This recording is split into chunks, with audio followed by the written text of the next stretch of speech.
Okay. Dr. Deepak Paintal is joining. Supposed to.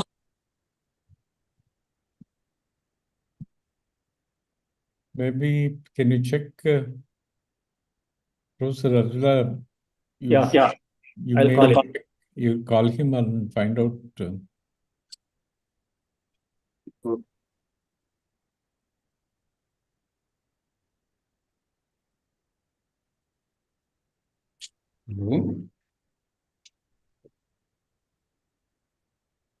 Okay.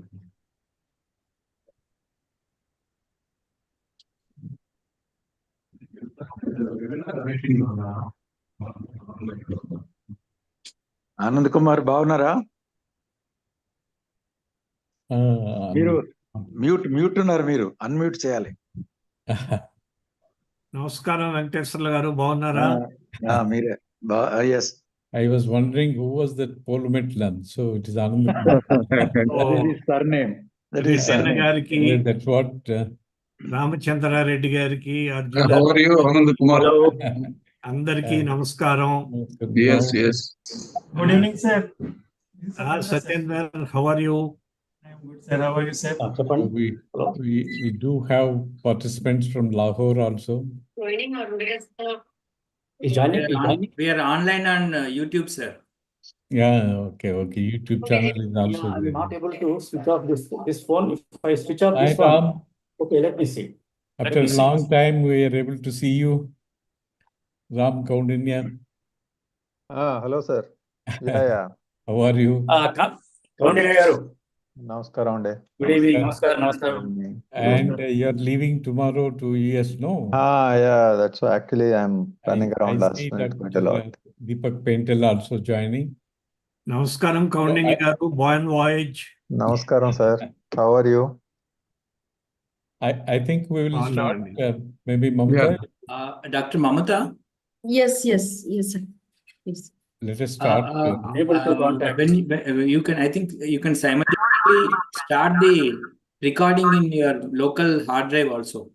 Sure, sir. Because YouTube video, once again, once we download from YouTube video, Yes. the clarity won't be that much good. So Divya is taking care of that part. Okay. Yeah. Thank you. Good evening, everyone. Good evening. Good evening, Rajam. Hello Rajam గారు, బాగున్నారా? బాగున్నాను. మీరందరూ బాగున్నారా?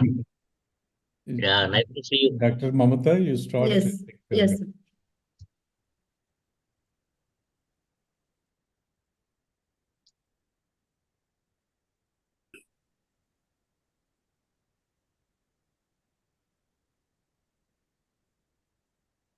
So good evening, everyone, distinguished scientists, esteemed panelists, participants, and all other invitees.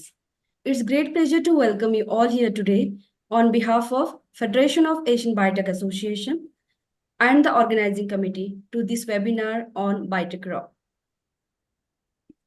Today, we gather to explore a topic of great significance, the current state of biotech crop in India, and this session will spotlight recent advancements, including key approvals and regulatory frameworks, while exploring far-reaching impact on agriculture, food security, and sustainable farming practices.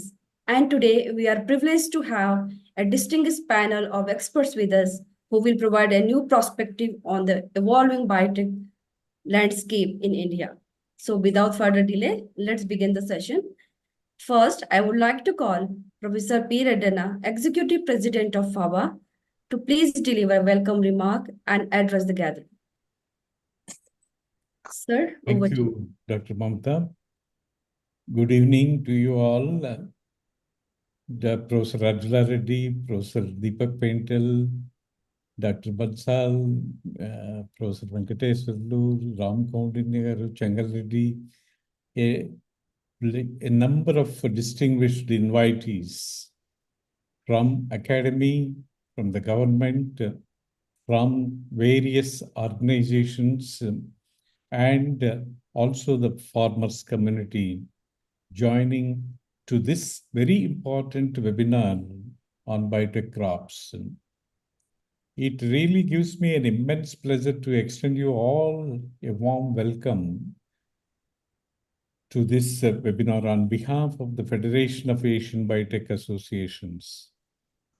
For the benefit of some of the members who are joining first time for FABA activities, let me give you a brief background about the Federation of Asian Biotech Association. It is a non-profit organization that we started in 2004, mainly to promote the field of biotechnology by providing a platform for the academy, industry, and government bodies to come together, network, and come up with collaborations and thus promote the field of biotechnology. So there are mainly 4 areas where we are focusing on. One is to promote academy-industry interactions by providing a platform for various academic institutions and industries to come together on one platform, which we are calling it as innovation clusters. And in fact, the first of that meeting was conducted in Juno Valley, and the second was conducted at University of Hyderabad. And this is going on continuously. And the second one is FABA Academy, which is mainly focusing on career guidance and skill development activities to the student community. A large number of the students who are coming out of the academic institutions, always there is a complaint that they do not have the right skills imparted for the industry. That's where the FABA Academy has stepped in and then conducting various webinars, workshops, and training programs. And the third one is FABA Entrepreneurship Division, where FABA Entrepreneurship Division is mainly to promote innovation and entrepreneurship activities and promote a startup ecosystem. As part of that, we have been conducting a number of activities. Among them, the most important is the whale tank event. And also, as part of all these activities, we have initiated the BioAsia. I'm sure many of you would have attended this BioAsia, which is happening for the past 20 years. And initially, for more than a decade, FABA was involved in organizing BioAsia. Now, the government of Telangana, earlier the government of Andhra Pradesh, have stepped in and then conducting these activities, which has become a global bio-business forum. And in addition to all these 3, we also have been providing a platform to discuss on issues of national importance or international importance. During COVID time, there was a major problem on supply chain challenges. In fact, we have conducted one such kind of thing, bringing all those involved in manufacture, supply, and government bodies together. And very recently, an antimicrobial resistance that has become a global pandemic, silent pandemic. And in fact, that's where we have conducted events on the invitation of the state governments. And very recently, for the Global South, G-Spark meeting was also conducted, and FABA was a party in that. And today, we have assembled here mainly to discuss one more very important topic that is at most important for India and many other countries also. That is adoption of the technologies. A large number of technologies in various fields, including agriculture, have been coming up. So, unfortunately, for the last 1 decade, we have not utilized that kind of opportunity. And as a result, we are our agricultural productivity and agricultural economy was affected. And today, the scientific community, along with the farmers community and many others, have assembled today to discuss on ways of adoption of these technologies. What are those technologies? How it will benefit the agricultural community and agricultural economy? And I am sure this meeting will come up with specific resolutions to be passed on to the public and to the government bodies and the regulatory bodies so that they take those steps accordingly. And this is the beginning of that kind of steps that we are taking, and I'm sure we need to continue this effort. With that, let me again welcome you all to this webinar, and we will proceed with the meeting as per the schedule that was given. Dr. Mamata? Yes, sir. So thank you very much, sir. Now I would like to request Professor Arjula Reddy, Chairman of ATGC Biotech, to deliver, to share his thoughts about the webinar. Good evening to all. Could you hear me? Yes, yes, sir, we can hear yeah. you. Okay. So, well, it's indeed a pleasure to see all these stalwarts of biotechnology at one place. And it's indeed a great privilege to share my thoughts, collective thoughts through this forum. My first half or so is dealing with numbers, which most of you know, but still just to refurbish the idea is between 1996, 2022, 495 crore acres have come under the biotech global area, biotech crop area, 495 crore acres, 1.7 crore farmers, and benefited almost 6.5 crore people directly. India added 28.8 million acres under biotech crops. Today, 72 countries have adopted 4 BT crops. Top 5 countries, adoption of 4 biotech crops is 90 to 100%, 100%. This is corn, soybean, canola, and one more crop. Other than that, not only these 73 countries, but there are 43 countries which are importing biotech crops, including India, products from biotech crop. I mean soybean. Soybean itself covers 40% of the global crop area, biotech GM crop. So 72 countries have issued so far approvals. Total approvals as on today is 4,485 approvals. 403 events, 29 biotech crops, commercial crops. Of these, 2,115 for food, 14 were for feed, 856, that is 856 are for environment and other product.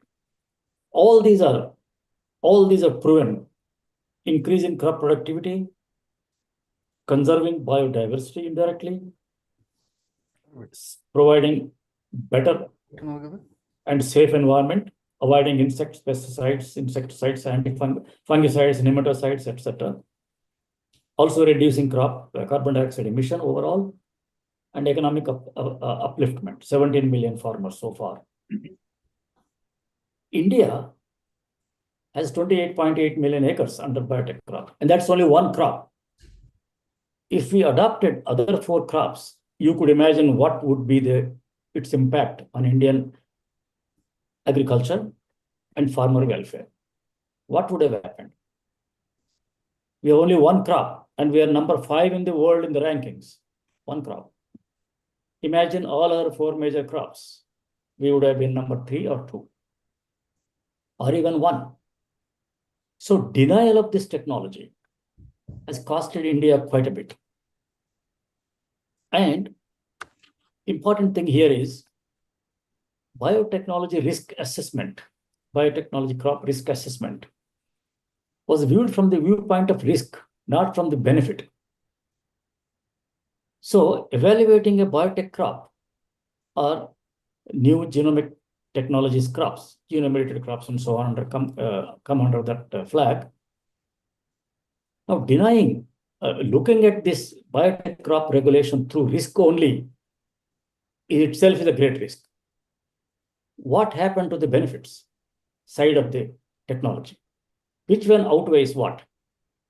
Take example of vaccines. Everybody knows vaccine is a double-edged sword for some time if you're not taken care of. But did we stop vaccination? Did we stop vaccine production? Vaccine was released within 8 months under pressure or whatever. Did we stop nuclear weapons?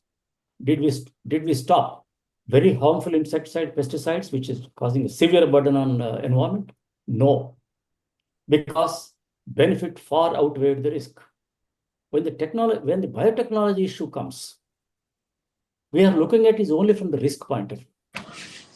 Therefore, the idea is risk benefit analysis has to be relooked into.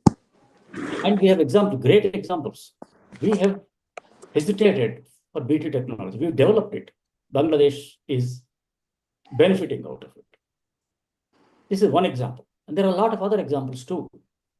So what I mean to say here is we have to take a relook at this technology. What would have costed to India and Indian agriculture by denying adoption of this technology at the natural speed which it designs, which it even desirable. And now the idea here is that analysis, economic loss analysis, has not been done very accurately as on today. So where are we now in India? The one crop, another crop, mustard, was cleared by GEAC 2 years ago or something. Still, it's not seen the farmer's field. Where are we missing? One missing is it's not the farmers. We cannot blame the farmers. Farmers are really ready to adopt any revolutionary technology. And let me tell you, no revolutionary technology is risk-free. No revolutionary technology is risk-free. And no revolutionary technologies cannot be a standalone technology. It has to be supported by the government and the public. So now there are 2-3 issues which I raise. Our problem is also in the problem of communication. While there is a relentless pursuit of non-scientific arguments based on perceived, misconceived information and criticism of biotechnology for criticism's sake is going on rampantly. Whereas those of us and those people who know the benefits of biotechnology, who did all this while for a long time, were silent and they're doing their lab work naturally and their scientific pursuits. In the process, misinformation is spreading faster than the actual information, point by point criticism, and so on. So I propose a mechanism, a platform like agribiotechpromotion.com or cropbiotech.com or new technologies for crop improvement.com, and then use that as a platform for a propagation into public, into scientific community, into policymakers, into sociologists, and so on. This is one way of filling this gap of communication. There is a lot of difference between the lot of gap between the information, the misinformation is spread or half information is spread. We agree, we honor their criticism. We can also, this forum can also propose a meeting where those who look at biotechnology as a risk, those who think biotechnology is for benefit, can meet and discuss. There is no problem. Somehow the idea has to be propagated.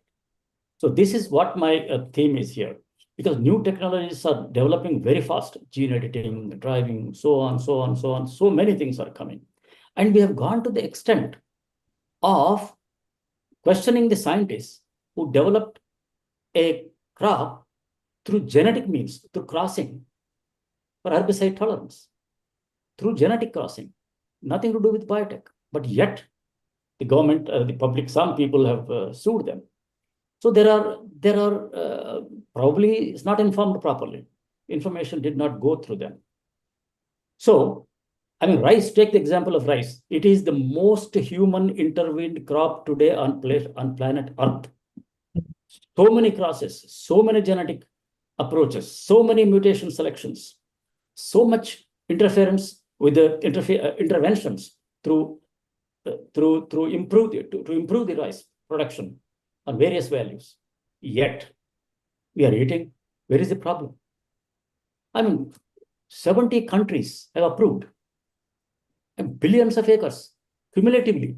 465 crore acres are under biotech crop plant. What is the damage? How many people died?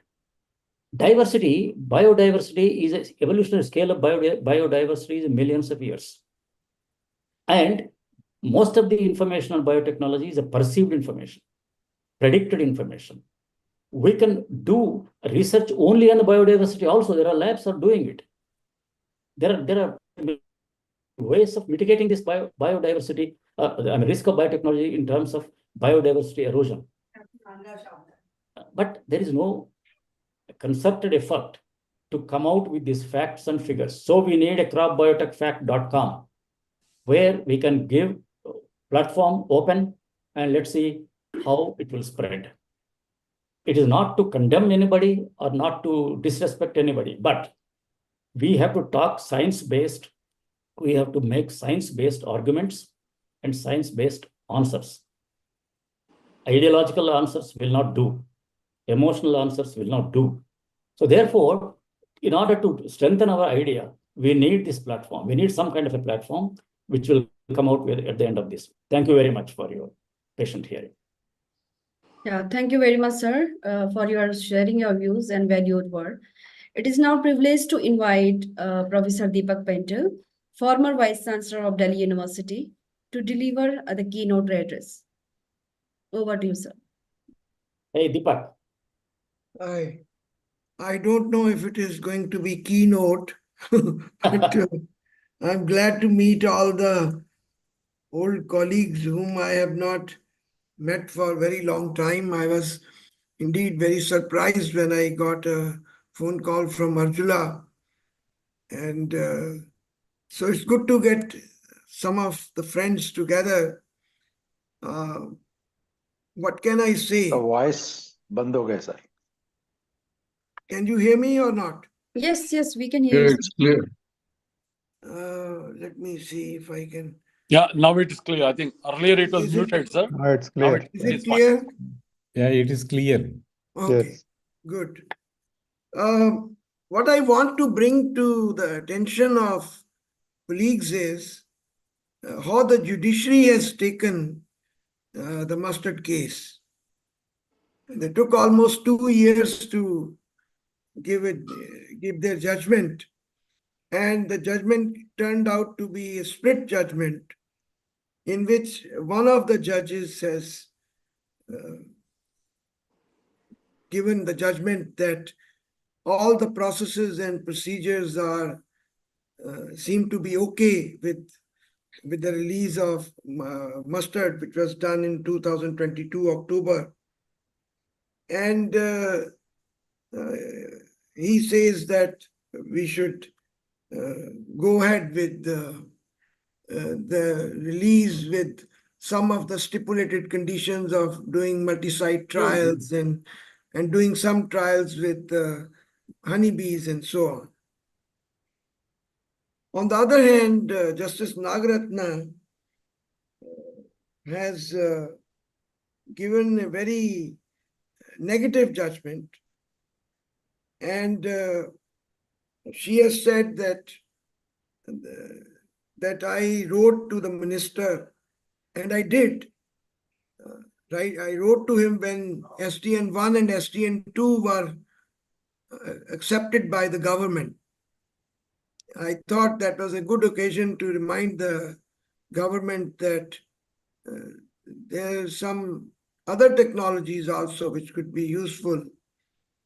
And our mustard case is hanging.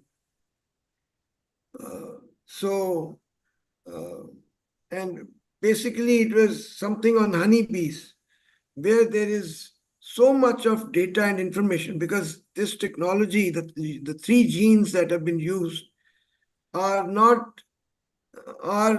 an old technology which has been used in rapeseed for the last 20 plus years without any damage to the environment, or in fact Canada has increased yield by about 70-80% over this period of time when the hybrids were introduced. It may not be all due to heterosis. There's multiple reasons behind increase in yield, but heterosis is one of them. Now, the dilemma when we are going to respond to this, now a 3-judge bench has been made, and the new Chief Justice, hopefully he will be the Chief Justice. Justice Khanna is heading that bench. And I just want to bring to your kind attention what the judges say about how they are looking at the case. And I'm going to read out from the judgment. Justice Nagaratna says, before framing the points for consideration, we make it clear that this case does not decide the competing claims made in the scientific literature about the desirability of GMOs, their impact on increasing crop yield in the short or long term, and other subjects that belong to the domain of scientific and agricultural experts. So they're not looking into the science part of it. The court is not conducting a review or an evaluation of various scientific studies submitted by the petitioners and the respondents on GMOs. This court does not have the institutional competence, and therefore any conclusion raised on that basis would be a futile exercise. So the Honorable Judge says that we cannot understand the science.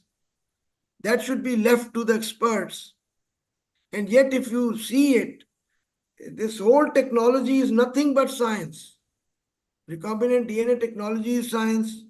Genetic engineered plants is all science. All the biosafety analysis is based on science.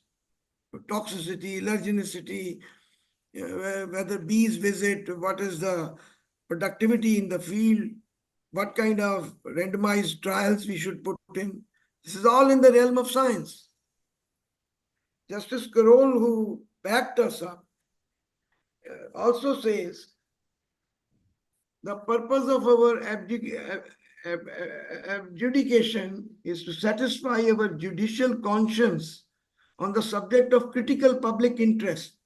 We have viewed the matter from the perspective of compliances of the principles of exercise of discretion and use of administrative power in a niche area where opinions of scientists and experts in the field would determine the course of action to be taken in a matter as significant as the steps leading to the decision for environmental release of DMH11 mustard in an altered technology.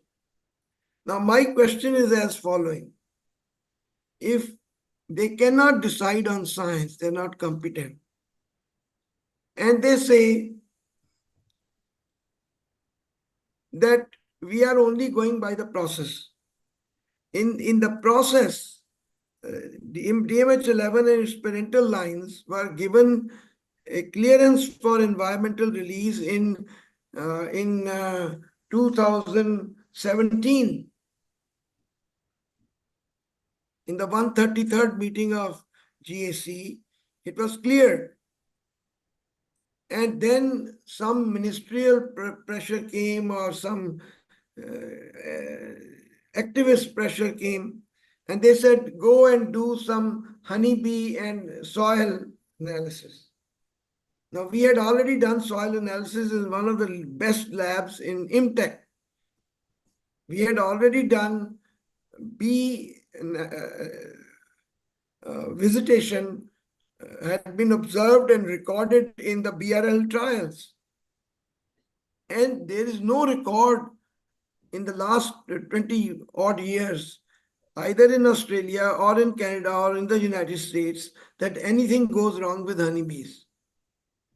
In fact, some of the countries never did anything on honeybees. They just allowed release. Australia allowed the release without any honeybee tests. So the point I want to make to colleagues is that how do they say then that you go to the stakeholders? If learned judges cannot understand science, can a farmer understand it? Can a urban person who doesn't like the idea of GM crops, can he or she understand it? So this is like saying, bring us arguments which are dripping with fear, with unknown, with precautionary principle taken to its almost foolish limits. And the judges say we don't understand science. So who are the stakeholders when they say government should make a policy? And how did we come so far? We made bodies like GAC, RCGM. We started a department of biotechnology. We fought with the international community to get 1 unit of ICGB in India. We opened institutions and they say there is no policy. So what I'm trying to say is that the judiciary must be also pointed out the contradiction in what they are saying. And I hope that this will be done by the government. But the fact of the matter is that while this technology is general good technology, it is not individual choice technology. When we go to insulin produced through genetic engineering or any drug produced through, we are taking that drug by choice. But when we come to crops, urban people today say maybe we are dying due to the food poisoning. So let's keep the harm away. So this can be only dealt with people who have some vision, who can see in the future that India needs these technologies, because at the moment they're so over-regulated that nobody even wants to get into it. This may be the only case right now which is being followed up for release in a little bit of where we are pushing it. Otherwise, people have given up. Even industry, who would like to waste their money if you're not going to see anything at the end of the day? And if people are going to say that that the activist word and your word, developers' word, have the same weightage. One is producing scientific evidence, the other one has no scientific evidence. So this is the dilemma, and this is where the things are stuck. And if you have any suggestions on how we should put it to now the 3-judge bench, I personally feel that we should go out and speak the truth. That we understand that there is some misgiving about this technology. The more you delay it, the more misgivings come in. For example, when a justice of the Supreme Court says, I am worried, you're not taking cautionary approach. So then what the common person in the on the street, what will they think of? They'll think of there must be something by. And as Arjula was saying, farmers will take up any technology which will increase their income, increase the yield. We should also be conscious of the fact that the solutions should be sustainable, but there's nothing here which has anything to harm sustainability, harm anything. In fact, if I could just take 1 more minute, there are 5 major problems with mustard.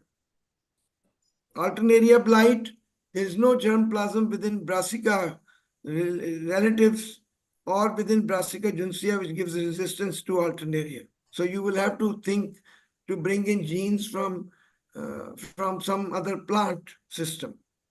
Stem rot, there is no resistance available. This is a very disastrous disease for mustard. Your Orobanche root parasite can be only taken care of right now by glyphosate. And aphids, there's no solution. Somebody may be working somewhere and coming up with some very smart idea.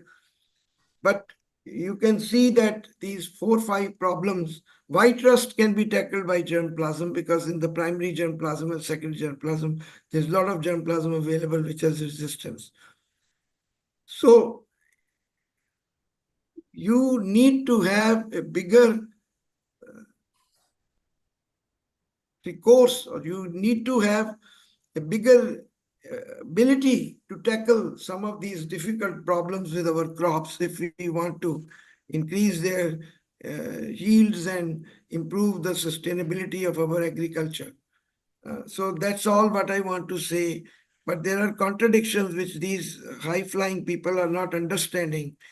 And this must be presented in some way or the other to the court. So any suggestions, I would be most grateful to receive. Thank you.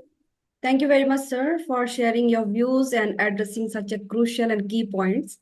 Now, we take these key points further, and it's time to move into the crucial panel discussion, much awaited panel discussion. And now I would like to invite our esteemed moderator, Mr. Ram Kondania, former Director General of Federation of Seed Industry of India, to take over. Over Thank to you, you. sir. Thank you very much. This is a distinguished gathering, and I'm not sure I'm really competent to conduct such a discussion, but I will try my best. And so I think the issue that we would like to address is that I think all of us are aware of the problems, what we have been facing. And there is a group of converts, converted people already. So there is really no difference of opinion here on the subject being discussed. I think it's better if we focus on finding solutions to the issues that are being faced, rather than going over the problems again and again. So I would request the panel members to focus on that. And I would like to put a little bit of structure to that. Number one is public perception is one issue, how to correct it or how to give the right public perception. Second is regulations. What is it that regulations should do, and what is the way we can contribute towards that? Third is science itself, and because this whole thing is about science. And how can we make sure that the science is actually we are using the cutting edge science, and then we are actually able to bring out the benefits on some of the key problems that are being faced. What are the key problems in the country today for which we should apply biotech? I'm not talking only of GM, I'm saying biotech in general. Because I think when we talk of technologies in general, then people do get scared that we are trying to convert the whole thing into biotech crops, the whole 140 million hectares, which is not the case. So I think we will have to also be more clear about what are those specific problems for which we want to use this science and this technology. It could be GM, it could be gene editing, or whatever. Then the next is, what is the type of public policy that we need and how can we contribute towards that as a group? I would like to just say that this is what I could think of, and please feel free to add more aspects to this dialogue. But I would like that we focus on the solution rather than on the problem. I know that it's very difficult because there are people who are ideologically opposed to the technologies. Those who are opposed to GM will also be opposed to SDN3 very clearly. So gene editing itself will run into problems in future if we don't address this. And if we don't address this particular case in the Supreme Court today, this will be more or less a major setback to development of technologies in the country. I think we'll have to also understand the gravity of the situation. So what is it that we should do? Like Dr. Pental also asked that what can we do in the court? So keeping these things in mind, I would like to start, and then maybe we will. I'll request Dr. Anand Kumar to start, and then we'll go to the others. Thank you, Dr. Kaundinya garu. I just would like to flag a few points. Professor Ajula Reddy garu and Professor Deepak Pental have given sufficient background about the past 30 years of GM research, technology, and commercialization. And the first point is, I am sure we all know about it. GM crops, GM crop products, foods, feeds, fibers, and oils have been around for 30 years. And Professor Ajula Reddy garu has given us the number of countries that cultivate GM crops and the number of countries that import GM foods derived thereof. So that itself is a very, very simple common sense point of view that there is a safe history of consumption of GM crops and foods thereof or feeds thereof for 30 years. There is absolutely no second opinion about that. Similarly, since 1995, we have been consuming continuously, of course, not necessarily in India, in North America and other countries, soybean and maize. So much so, you have in every restaurant, in every hotel, and in every eatery, whatever you consume, any kind of corn-made product, whether it's in a Mexican restaurant or whatever, the oils that are used are made from soybean and maize. In fact, it would not be out of place if I say that the people who oppose GM technology in India, right from the number 1 to the lowest level of common citizens who go abroad to meet their friends, relatives, children, grandchildren, invariably consume GM corn-made products. I'm sure their children or grandchildren would take them to a nearby Mexican restaurant and feed them with a very, very tasty burrito or nacho macho, whatever.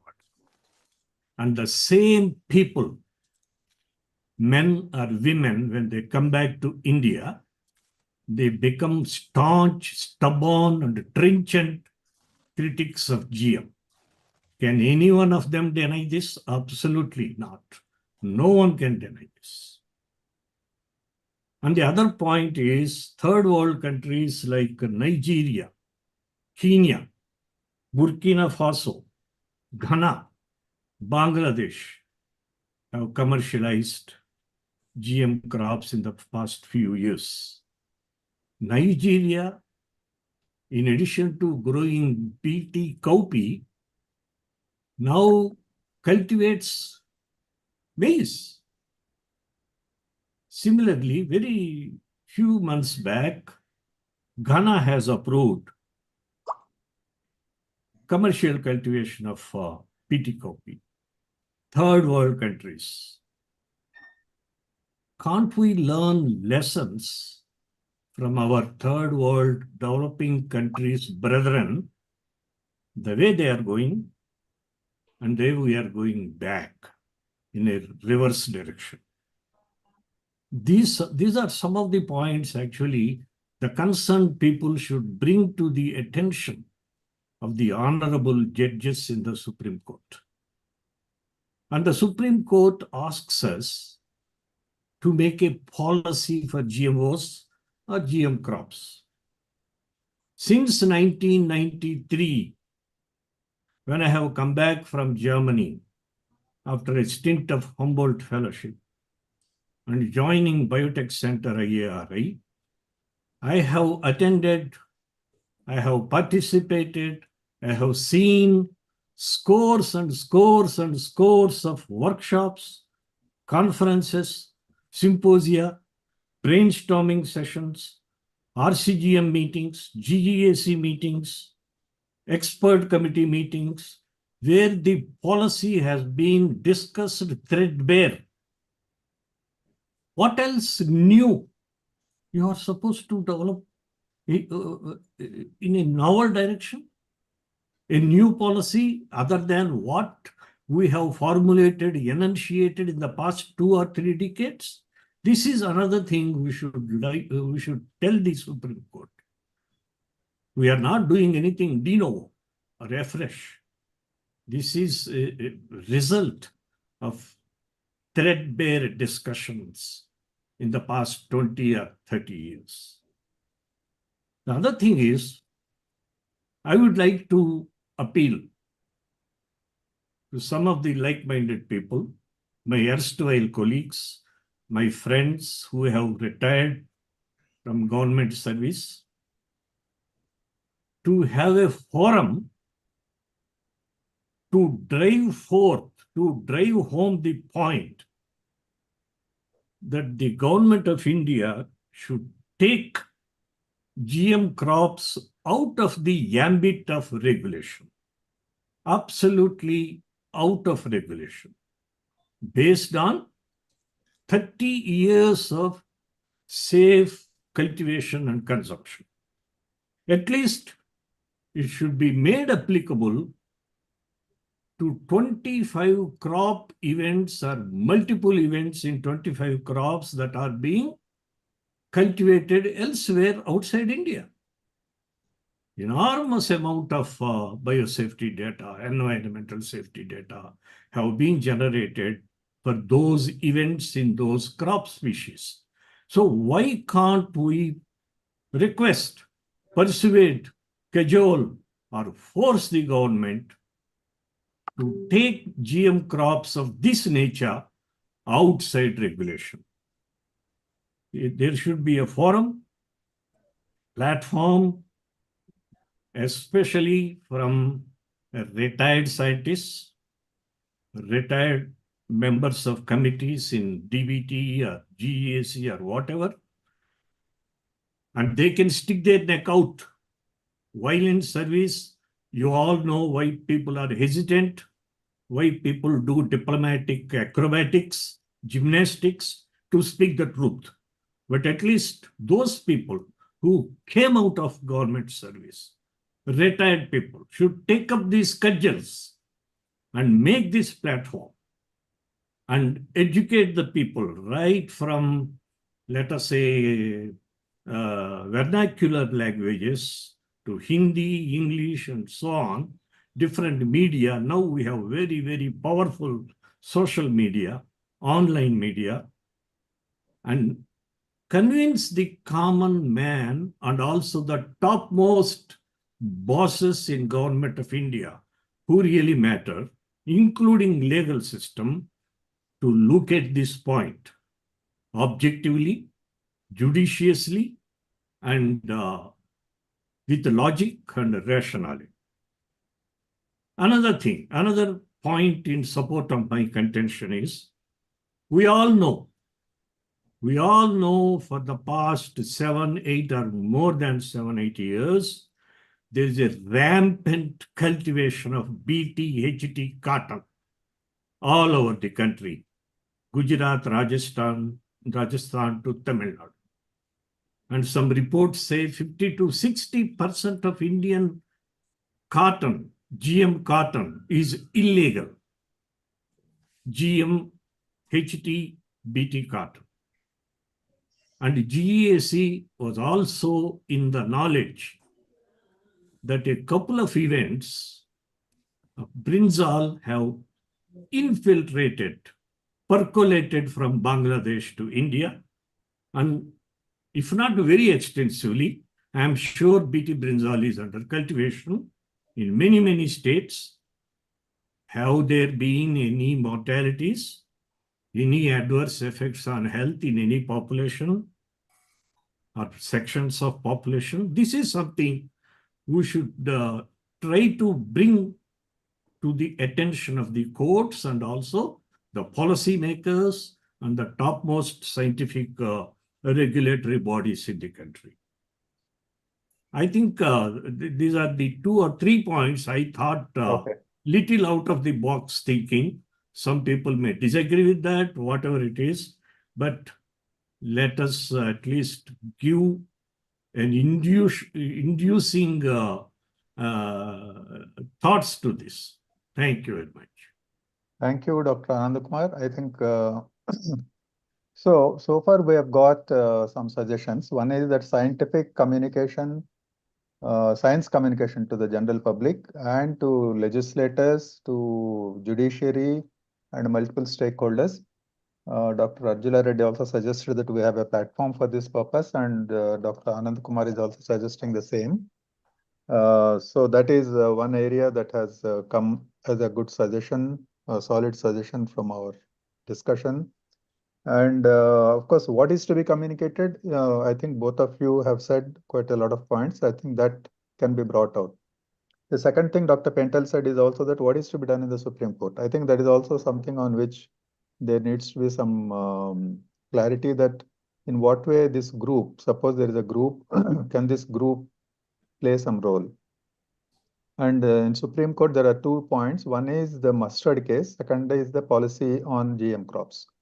I think if there is a public consultation, which the government is bound to do because of the Supreme Court order, I think we have to make sure that it doesn't end up like a farce, which happened with BT brinjal. So we'll have to make sure that scientists participate in it, and then make sure that the scientific opinions, and then not only opinions, facts are put in place in front of the public consultation part. So keeping that in mind, I would like to go to the next panelist because we are talking of communication and public outreach. Let me ask Dr. Vibha Ahuja. Dr. Vibha Ahuja, you are there?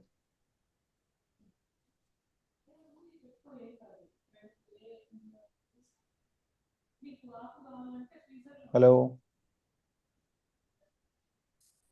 But she is also traveling to US from tomorrow. Oh, okay. Then we'll proceed further. And then let's go to Dr. K.C. Bansal. Dr. Bansal, you are there? Yes, I'm there.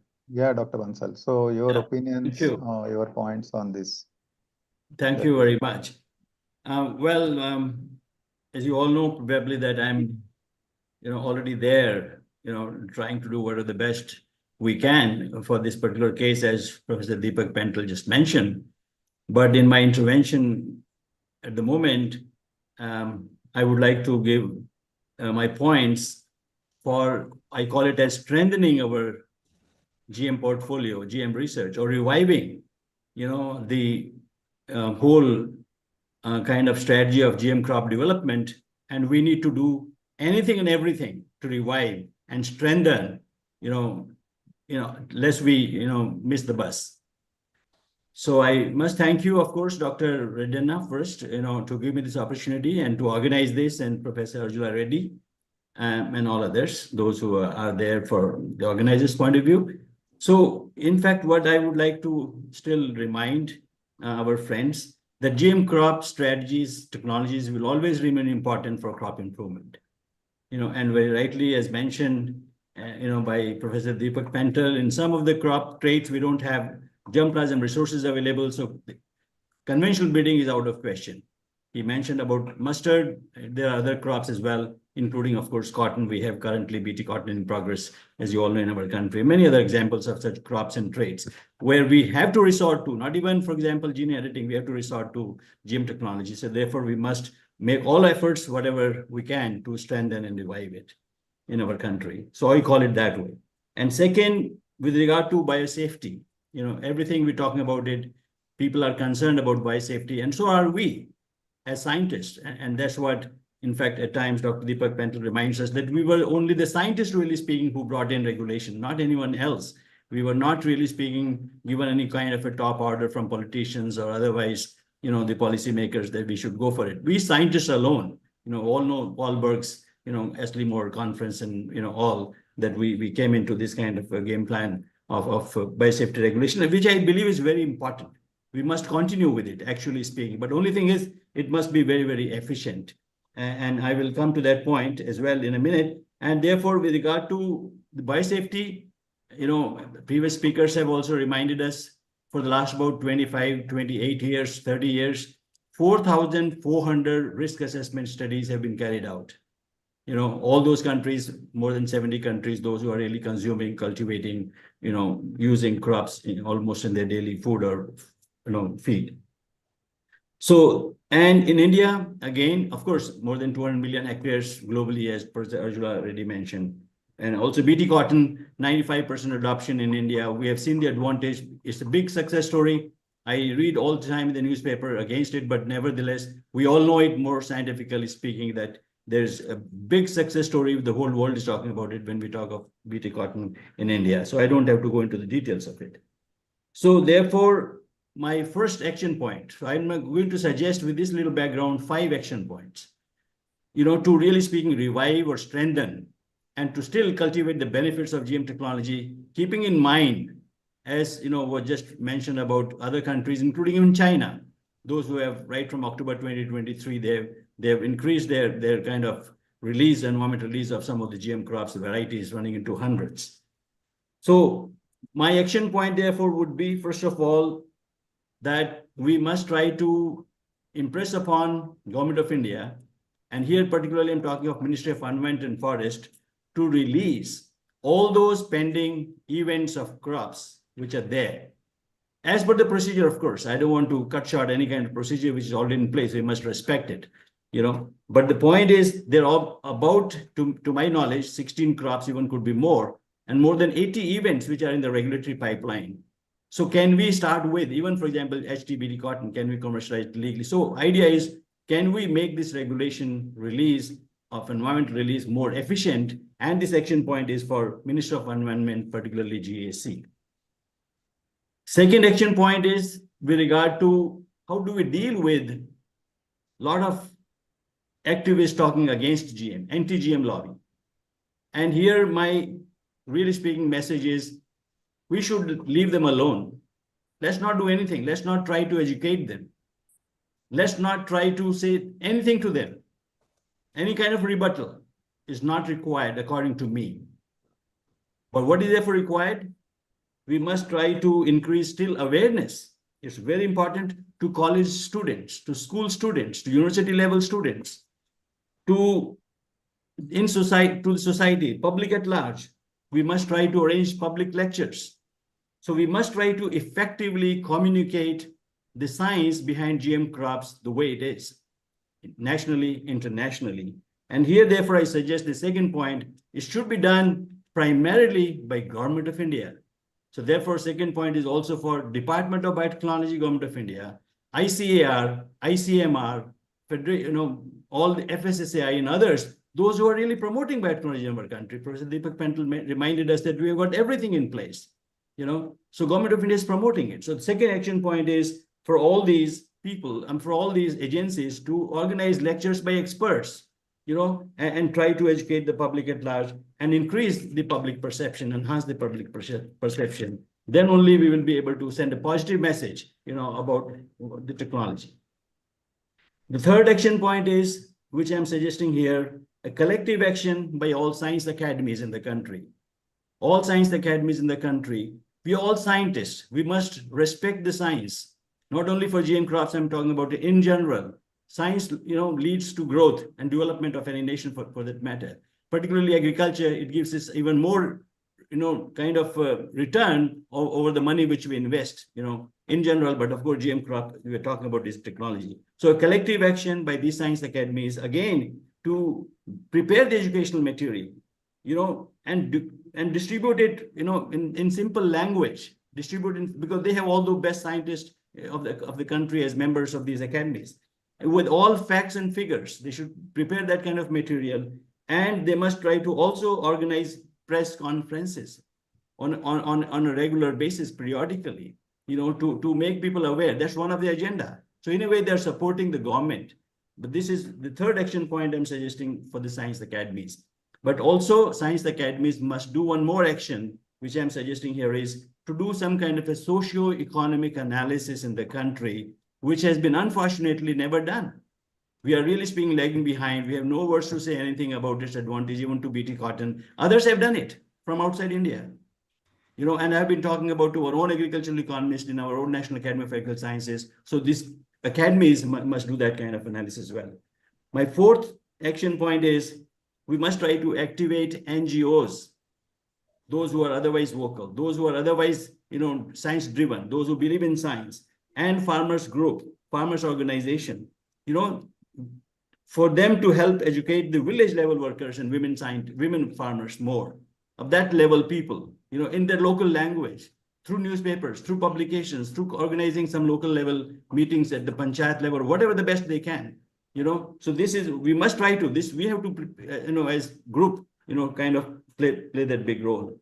And the last action point, which I'm suggesting here, is that is for press and media. Press and media at times have seen, and in fact, I've seen many of these, our own organizations, I must tell you, when you talk of all those publication houses where we contribute some of those articles, they are doing good job in communicating what they think science to the society, but they're doing more kind of a job for themselves, not for the country as a whole. And why I'm saying so, because if I'm invited to write an article, you will find another article against it. So they want, okay, that we have taken both the sides, but they don't know the other side will always remain the other side. We have to talk about science in favorable manner. We don't say that we should be favored. We should talk about the facts of science supporting the GM crops. So we must try to organize, or in fact, sensitize press and media. And again, by, science experts and biotechnology experts organizing these press conferences. And this I'm talking about it, really speaking, press conferences by research institutions. Those who are engaged in research institutions, they come up with new ideas, innovative ideas. The whole world is talking about. International press is full of all this. We don't have those writers here in India, for that matter. So can we ourselves, as science experts, those who are doing, science in our best institutions, could be any institution for that matter, government or mostly, of course, government or private funded, to organize these conferences, to talk about what are the latest advancements they have made, and still making people understand science in a very simple language. So because we have not done that, what I thought in the last, so many years, all these 4 or 5 action points which I've given, and therefore we are at a stage we are at the moment. Therefore, our honorable judges are not really able to comprehend what kind of science we are talking about it. And therefore, the other people, the petitioners, are able to really speaking mislead, not only the honorable judges, the whole people around them, because they are more active and we are not. So I think this is what Thank you. Thank you, Dr. Bansal. I think these are all excellent points. Thank you. I think what comes out is that there has to be an effort by a group of us, and this group has to be formed, and this group can undertake all these activities that we have talked about. A scientific group which can continuously keep communicating with multiple stakeholders, with government, with multiple ministries, with public and various others. And science must stand up in support of technologies. Otherwise, we are wasting a lot of time and money in. And we all know that Indian farmer wants modern technologies. He wants access to solutions. And but unfortunately, there is no unified voice of the Indian farmer. And some of those farmers organizations which actually come out into the media are not necessarily representing the voice of all the farmers. There could be multiple, unfortunately, there is a lot of politicization of farmers organizations also. So let me go to the farmer then. Thank you, Ram. Yeah. Thank you. Changaleddy Garu. So your opinions and your recommendations, more of recommendatory nature, because we would like to capture from this discussion further how to go forward, right? You are on mute, sir. Please unmute.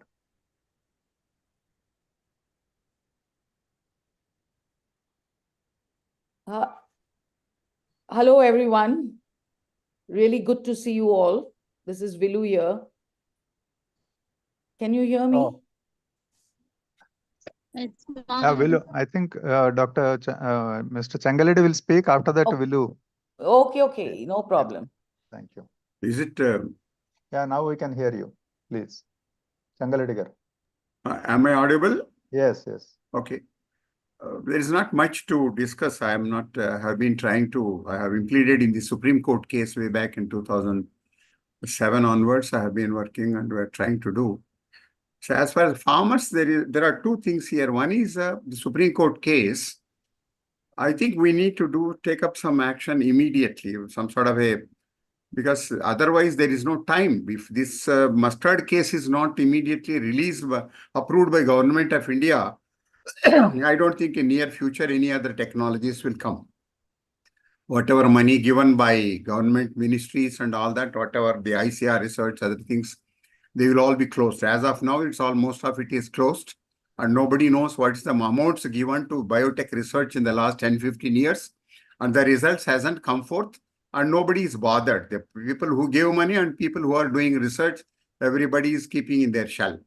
Now, therefore, the scientific community, one thing I found extremely disturbing in agriculture scientific community is, if I have seen the economists, I have seen doctors, lawyers, advocates, everybody is getting organized. But the most distressing thing is this agriculture scientific community is not unified. I don't know why and what, but it is something which every one of you have to look into your hearts and souls. It's not doing naukaris or not doing jobs.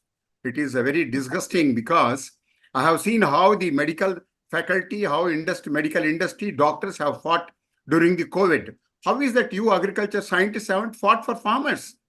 You are there working for the sake of farmers, but I haven't seen any agriculture scientists really coming out. I'm sorry to say that there's nothing unusual. I understand your problems. That's why I have been trying to motivate, get in touch with you. So my request, as already suggested by a number of you, yes, firstly, can we form a group? If so, how do we go about? I request the Dr. Arjul Reddy and others to take it forward. The second thing is probably Mr. Kaundinya can do, because you see, the seed companies, pesticides have been benefited hugely in the last 20 years. But none of these chaps have come forward to do anything, either by giving some resources or organizing. How is that? Why is that they indirectly did not ask the farmers to file a case in Supreme Court? I mean, they have made tons and tons of money. You see, look, let me tell you why I am angry. In 2002, myself and Sarah Joshi are the people who fought in GAC to get this approval of genetic engineering committee. And then, of course, all the business fellows came. They made tons of money and none of them have ever bothered. So therefore, the question is, whether is there any possibility? Yeah, question is, yeah, probably if they can, I will be very happy. And lastly, my suggestion is one more thing. Can this committee formulate a common agenda, common draft, and let's all sign it? Let us say put a time limit of 30 days. Let's say, see, now I know that there are about 2 lakhs genetic students across India. We have all contacts. Most of your colleagues or subordinates or juniors are working in universities and jobs, etc., etc. Why not mobilize about 5 to 10 lakhs farmers' signatures, about 2-3 lakhs of your student signatures, and thousands of your scientist signatures, and send it make it public. Let us inform the Supreme Court. See, we are all very delicately handling the Supreme Court. The constitutional institutions in India, as useless as politicians or administration, judiciary is no better. Because this lady, whoever gave this judgment, I wanted to ask her whether any of her children are there in America. So, how is that they have been eating genetic food for the last 25 years and then surviving without any cancer or obesity or brain damage? I mean, these people sitting in ivory tower, some of these judicial people, I'm an advocate, I know how the functioning of judiciary. These people have absolutely no sense. The Supreme Court has destroyed the Indian farming community's development in the last 25 years single-handedly by preventing genetic technology. They don't understand because you see, they all live in ivory towers and our voice probably can't be heard to them. So my suggestion is to this committee, Augustus committee, all of you are sitting there.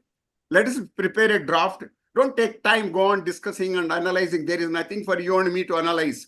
Because if the Supreme Court says, puts a block, we are all finished. We can go home and then do whatever other than agriculture or your, some of you may have jobs for some time. Once you're retired, you can happily end up somewhere. But the question is, we farmers are the real sufferers. This damn country has been importing genetic food. For last 22 years, we have been eating genetic food. Cottonseed edible oil. And from 2007, we have been importing genetic edible oils from Brazil, Argentina, America, and Canada. And there is no shame on the part of this government. What is government? These politicians and administrators, they have no why. I mean, they are faceless fellows. But it is we farmers who are suffering. I have circulated a note to everyone that the productivity in this country stagnated in the last 30 years. The maize productivity in Brazil, in Brazil, Argentina, and America is almost 12,000 kilos, and we are stopped at 6,000 kilos. And cotton, Chinese have achieved 2,000 kilos average. We are stalled at 450 kilos. What a shame this country. And everybody says they want to become globally powerful. I only wish we farmers stop cultivating for 10-20% of our land so that the whole country and everyone will understand the anger of the farmer. So my suggestion is this. My suggestion may be whatever you do other things. But my request is that if in 1 week time, all of you sit together, draft a letter, explain very detailed explanation is required. You have to tell your scientific community has to tell that nobody has any business to interfere with you. You are the authors. Dr. Deepak Pental is a retired, he was a vice chancellor, one of the world's leading scientists, and some stupid judge or some lawyers, there are NGOs, go and tell him that science technology is bad.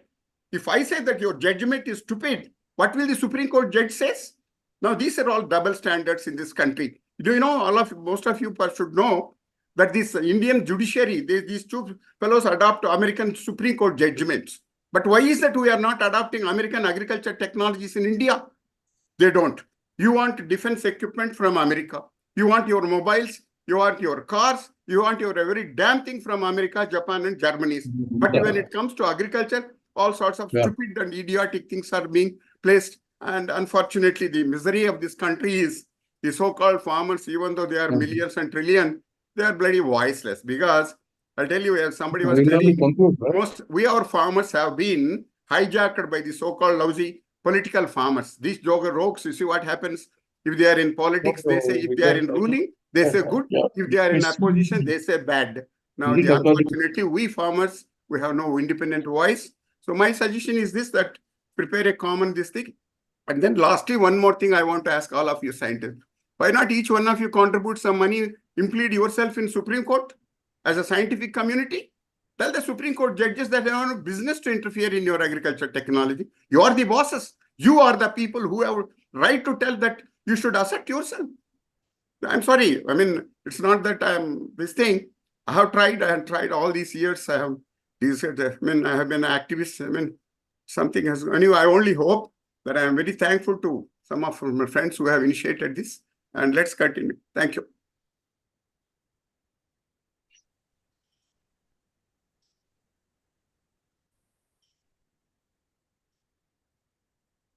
Dr. Ram, you are there? I think no. I think no. Professor Arjula will take over, I feel. Maybe right. Arjula, sir, will you take over? Ask the rest of the people to go ahead, sir.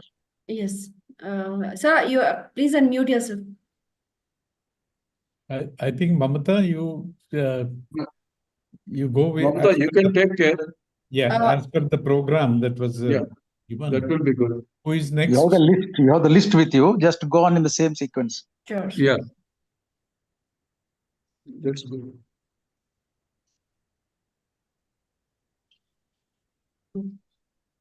So Go now ahead. we can call Professor N.K. Singh. If Professor N.K. Singh is there. He is not there. Okay. May I call Professor Attipalli Reddy, sir, and he will take over also as a moderator. Professor Attipalli Reddy, sir. Yeah, I'm here, but. Sir, I'll give you the list just now. Okay. Sir, you are also a panelist, so please start. Let's go ahead with other people. Yes, sir. Yeah.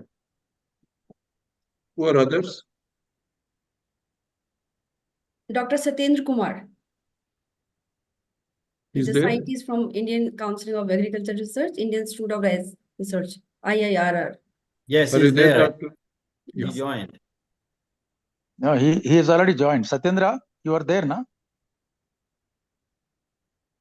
You are Yes, there? sir. Yes, sir. I am very much there, sir. We are not seeing you. Yeah. I think. We also have Dr. Yeah. Ramasundram. Yeah. Satyendra is now. Good afternoon, Bansal sir. Satyendra बोलिए अपना opinion दीजिए. Okay, so good evening, all the experts and Professor Bansal, Dr. Anand Kumar. This panel discussion is more educative for panel discussion for me because I think most of the points that I wanted to tell have been covered. And specifically, I am very much in alignment with the suggestions made by Professor Bansal that it's very important to look at the things what we can fix at the base level.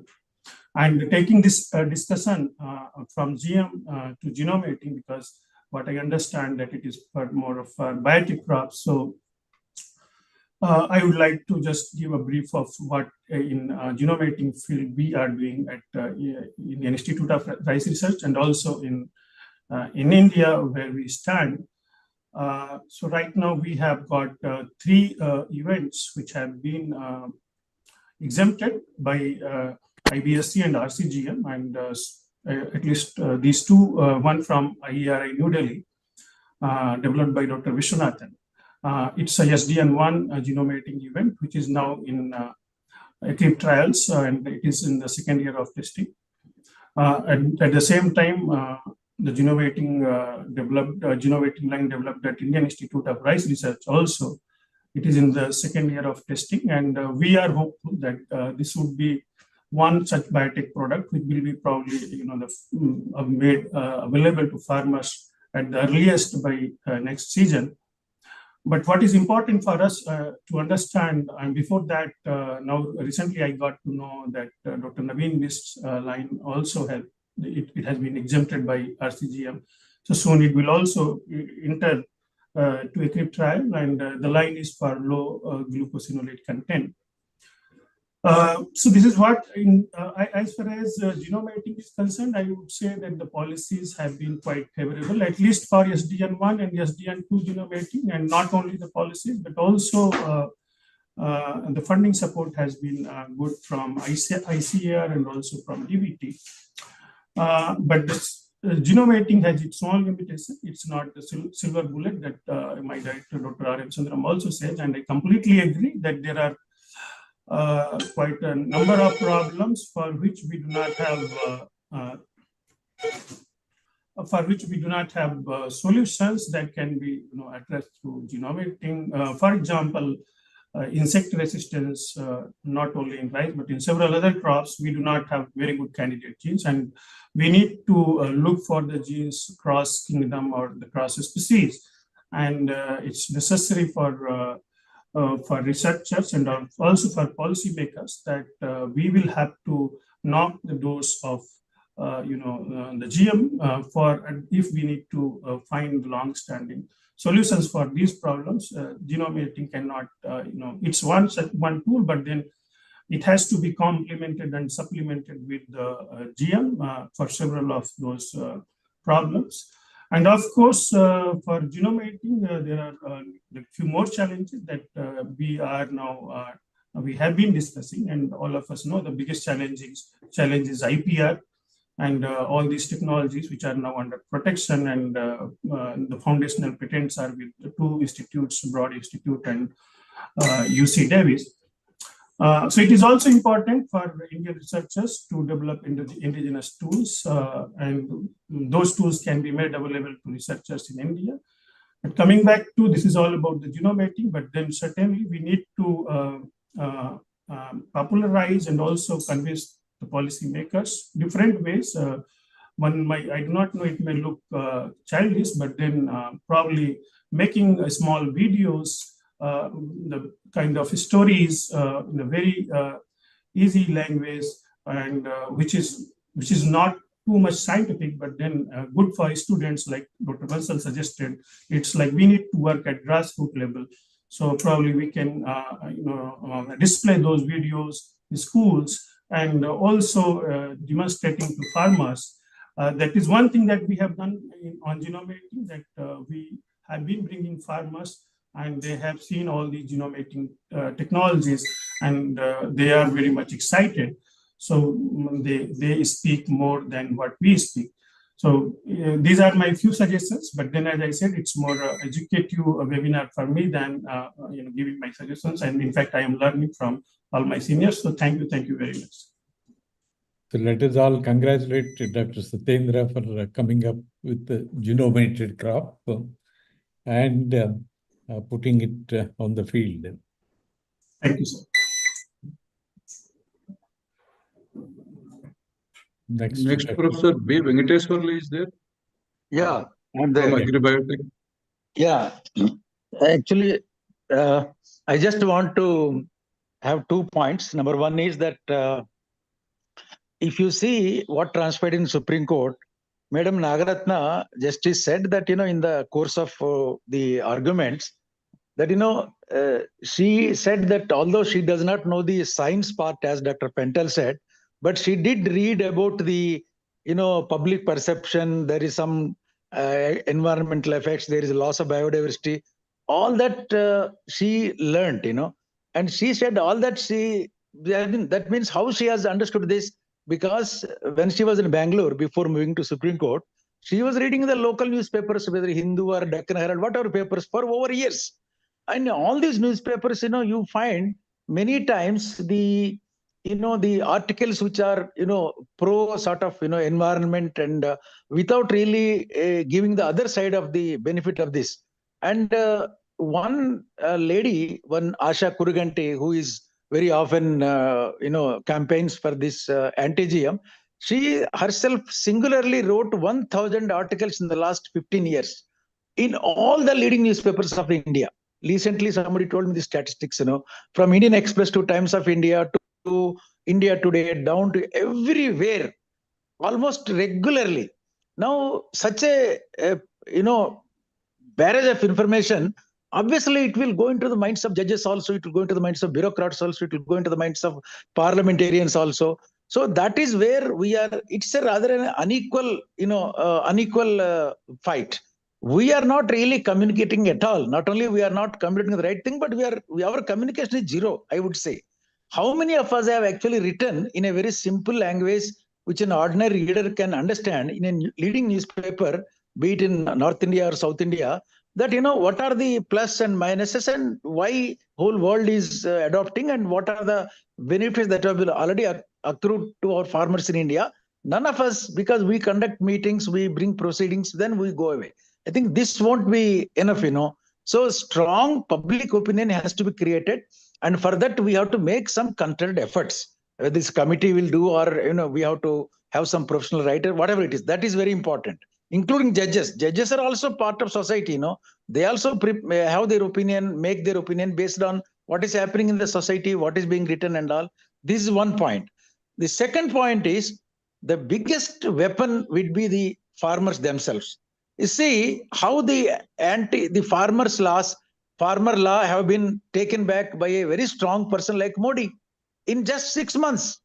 Why? What is the pressure? What is the power of farmers' opinion and their agitation? Farmers in just 3 states, Punjab, Haryana, and Western UP, they just, so that type of pressure, that type of farmers themselves demand. Then I tell you, neither bureaucrats nor politicians, even judges, will be forced to then see what is really good in this. Why farmers are asking? Then otherwise now everybody is taking lightly. They are just going by what is being written in the newspapers and all that. So I think what Dr. Changal Reddy has been, he's in one-man army. Last 20 years he has been struggling. He is spending his own money, intervening in the Supreme Court, intervening in High Courts. But there are so many other farmers organizations. There are many leaders. Why they are not really coming forth? Because I was a chairman of the Cotton Institute as a QRT. And when we had a consultation in Nagpur, many farmers are saying, sir, we have no complaint with this technology. But on the other hand, in newspapers, people write BT has failed cotton and cotton yield is going down. In fact, the cotton yield is going down mainly because of climate. A lot of unseasonal rains, excess rains, more of, not even non-BT yields are going down because the climate, this distinction, nobody is explaining them. So people say that BT has failed, therefore cotton yields are going down. Pink bollworm is increasing because of, no farmer mentioned this. So farmer in fact wants a solution to pink bollworm from GM. Not that they are criticizing the GM, because of GM there is a more pink bollworm. So these are all the intricacies, and I think the most powerful weapon from our side could be creating a very strong public opinion by whatever means. I think this committee can sit down and decide, and then of course formally intervening in the Supreme Court and putting our argument, that is secondary. But ultimately this has to be done. At least if you start doing now, in another 5-6 years, we will at least make an impact on the society as a whole. Unless we do that in any amount of academic seminars, will not really help. Thank you. Dr. Sundaram? Yeah, can you go ahead? Yeah. Sir, sorry for joining late because there was another meeting which was going on. There are a few points which I would like to submit, sir. As a young scientist, Dr. S.R. Rao is also here. He was kind enough to support a big program on golden rice. And most part of my early stage career was involved in that particular work. And what has actually happened is, because of this dismal situation with regard to governmental policies related to development and release of GM crops, many of us have lost interest in this particular field. And because of this particular reason, a lot of youngsters have left this particular field and going towards more lucrative or more opportunities to work on, like say, molecular breeding or working on genomics. At the end of the day, because of these policies, we have lost a good human resource which was there at least till 2010-11. And it's a very dismal situation. But fortunately, our institute did not lose hope. Dr. Satyendra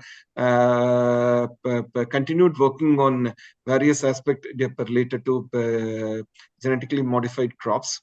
And if you look into the reasons for why this has happened, I agree with the contention of Mr. Chengal Reddy.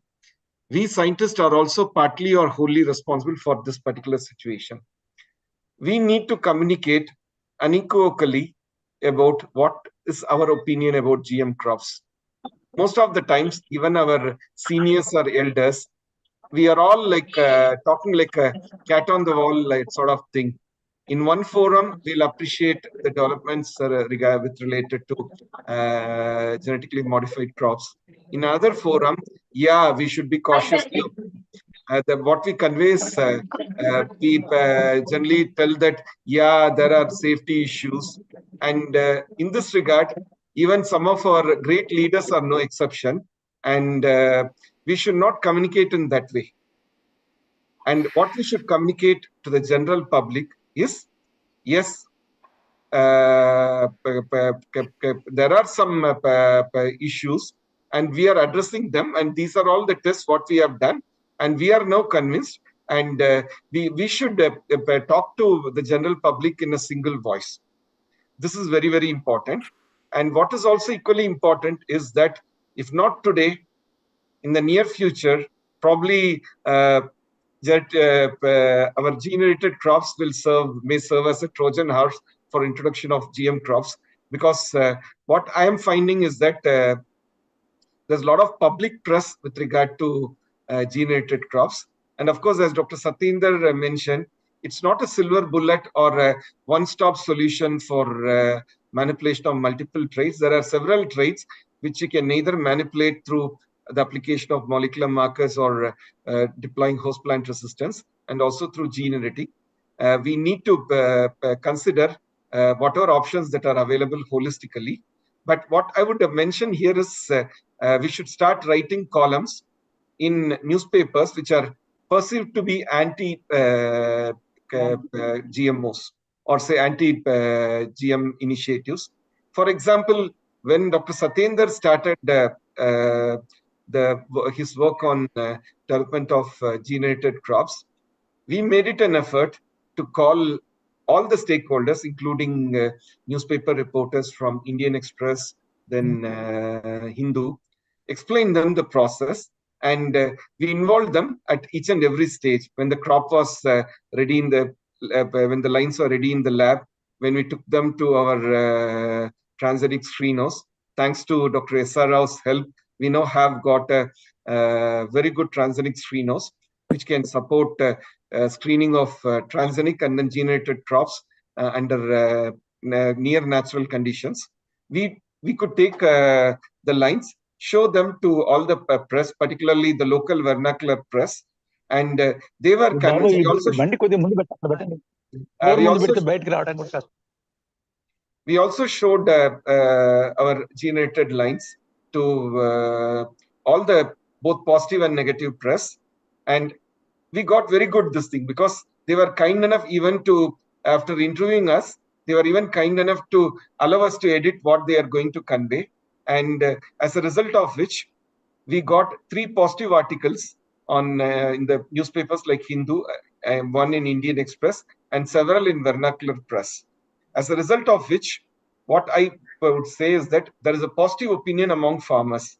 Let's use that goodwill generated by gene-edited crops to take forward our efforts with regard to genetically modified crops, wherein it's more of a conventional genetic modification.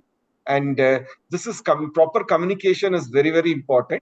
And as far as I am concerned, I clearly, like so whenever I meet the press, I clearly say them that we should not discount or we should not just allow genetic modification technologies, including GM crops.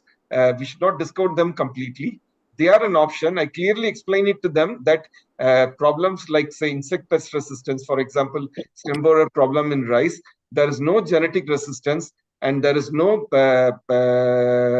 possibility of improvement through gene editing. The only way for us to do is through genetic engineering. And I'm also trying to convince them that solutions are there, not just from private sector. We also have some good lines from public sector also. And we are all trying our best to do it, but proper communication to the general public and writing regular columns in some of the newspapers and magazines will really help. So one simple thing what I would suggest is that let's create some base documents or base papers related to GM crops with clear-cut data about demonstrating their unequivocal safety or biosafety, and communicate this information very crisply to the general public, particularly the vernacular press. That's what I would strongly recommend. And we are all in the learning process, in the learning curve. We now know who are all our enemies and who are all our friends. Let's try to take those who are on the side of GM crops and then take the whole technology forward and try to minimize the damage that has been caused by so-called anti-GMO group. They need to be countered, and we'll try our best to do it, sir. And another important thing, what I would like to mention here is that because of the lull, what we witnessed from 2008, 9 or 10 onwards, there is a lot of lack of trained manpower in terms of development and evaluation of GM crops. And particularly, we need some additional support from the government to strengthen the infrastructure, particularly with regard to basic research that is essentially required for sustaining our work related to development and evaluation of GM crops. And I'm also a little bit concerned because institutions like Nabi Mohali was originally created to conduct biosafety and other related tests which were required for to support the data that GM crops are safe. Probably they have gone away from their mandate, and whatever by food and feed safety trials are to be conducted, if a government organization does it, people will trust the data. And I would say that we should not ignore this technology, that is GM technology, as one of the options, and we should still continue working in it and try our best to convince the general public. If, say, 100 farmers are convinced, then we can also convince the policy makers also. And I also make it a point, whenever a bureaucrat, technocrat, or a politician comes to IRR, we also have a demonstration of our work, whatever we did it. As for example, with Dr. Bansal, we developed drought and salinity tolerant Dreb 1A transgenic lines. We still have them, and we have in our transgenic screenhouse under near natural conditions. Whenever a politician or somebody comes, in addition to demonstrating our gene-edited lines of Samba Masuri, we are also demonstrating the potential of our genetically modified rice lines also. So publicity and tapping our friends in the printed public media is very, very essential. And we are trying to do our little bit in this regard. And we should have a set of documents, at least 10, 15 articles, and every week one of us should communicate it to the public. I see a lot of anti-GMO articles coming in editorials or center page of many of the reputed newspapers or so-called reputed newspapers, but none supporting them. And this has to this thing, and then even I'm also responsible for this particular dismal situation. And if required, I can draft 1 or 2 articles telling about the clear, like say, advantages of technologies like golden rice, which Dr. SRA has been associated, and also about other technologies related to GM rice like BT rice or any other technologies. And I'm ready to communicate it. Let's all work together to make the communication process more stronger and then more robust. These are words of which I would like to share along with you. Sorry for not participating in this event from the beginning. Okay. Thank you, Sundaram. Thank you very much. Thank you, sir. Do we have Dr. Vibha Ahuja? No. She's not there, sir. How about Dr. Sivareddy? He's not there either. So, Dr. S.R. Rao garu? Yes. Okay. So thanks. For the key person. Yeah. Thanks for all the comments. You made my life easier. But actually, I have some. I've been working since I got this message. It's because it's not a simple journey. It's a 2 decades of painful journey. Why I am saying painful is all these things which have been said so far have been said many times. Now I think I vote Chengal Reddy Saab. The reason is that it is an emergency now. We have to see that the court gets correct message. I tell you, I have been counting because I was there for almost 18 years of this battle, going to Supreme Court, either with Deepak Paintal or earlier with others. It's a 15-year-old, 2-decade-old case. 18 Supreme Court judges have changed, and 8 attorneys from Government of India also participated. I'm talking about government attorneys on behalf of the Environment Ministry. There are, of course, lawyers from NAS, Academy of Agriculture, Chengal Reddy Saab are a lawyer, and 5 RCGM secretaries have changed. And then 6 GAC secretaries have changed. Now what happens? There is no continuity of thought. You see the activists.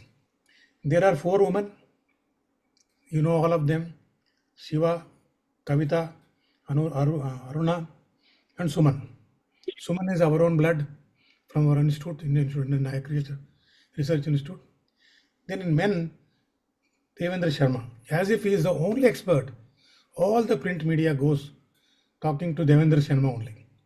Whether it's NDTV or Pindi TV, everybody talks to Devendra Sharma. Nobody else. Then there is one Mahajan, an economist. So these are 2 men and 4 women who are taking ride on all of us. And because the lawyer who is attorney for them is these what you call Prashant Bhushan. Prashant Bhushan. He is not changing. He's already a textbook. So whereas in our case, attorney after attorney changes. Just because you've been all serious, I'll tell you how painful it is. One day one attorney was changed. I went to talk to him. Sir, tomorrow is the case. How do I deal with it? You come to my house. Me and Dr. Prabhu at that time, I dragged him from his house and we went there.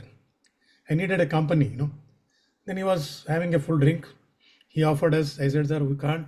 So anyway, it was at 7:30 in the evening. He says, you tell me some points where I can postpone the event because I don't know anything about GM crops. Even then we briefed them. When we went to the court, it was BT Brinjal times. I was sitting just behind him as a privilege. He asked for the court to, sometime murmur to him. And the case was, the Prashant Bhushan said, so the biodiversity laws due to cross-pollination can happen. And this guy doesn't know both words. He just looked at me, hey Rao, crossing over kya hota hai? So what can I say in 2 minutes or 1 minute to him? Then I said, it was long ago. It was Peter Paul, BP Paul, in an open meeting said, if one of them the child resembles the house, there is no crossing over. If it resembles the neighbor in terms of phenology, there is a crossing over. I said, sir, why the long brinjal is not becoming short brinjal is not becoming round brinjal?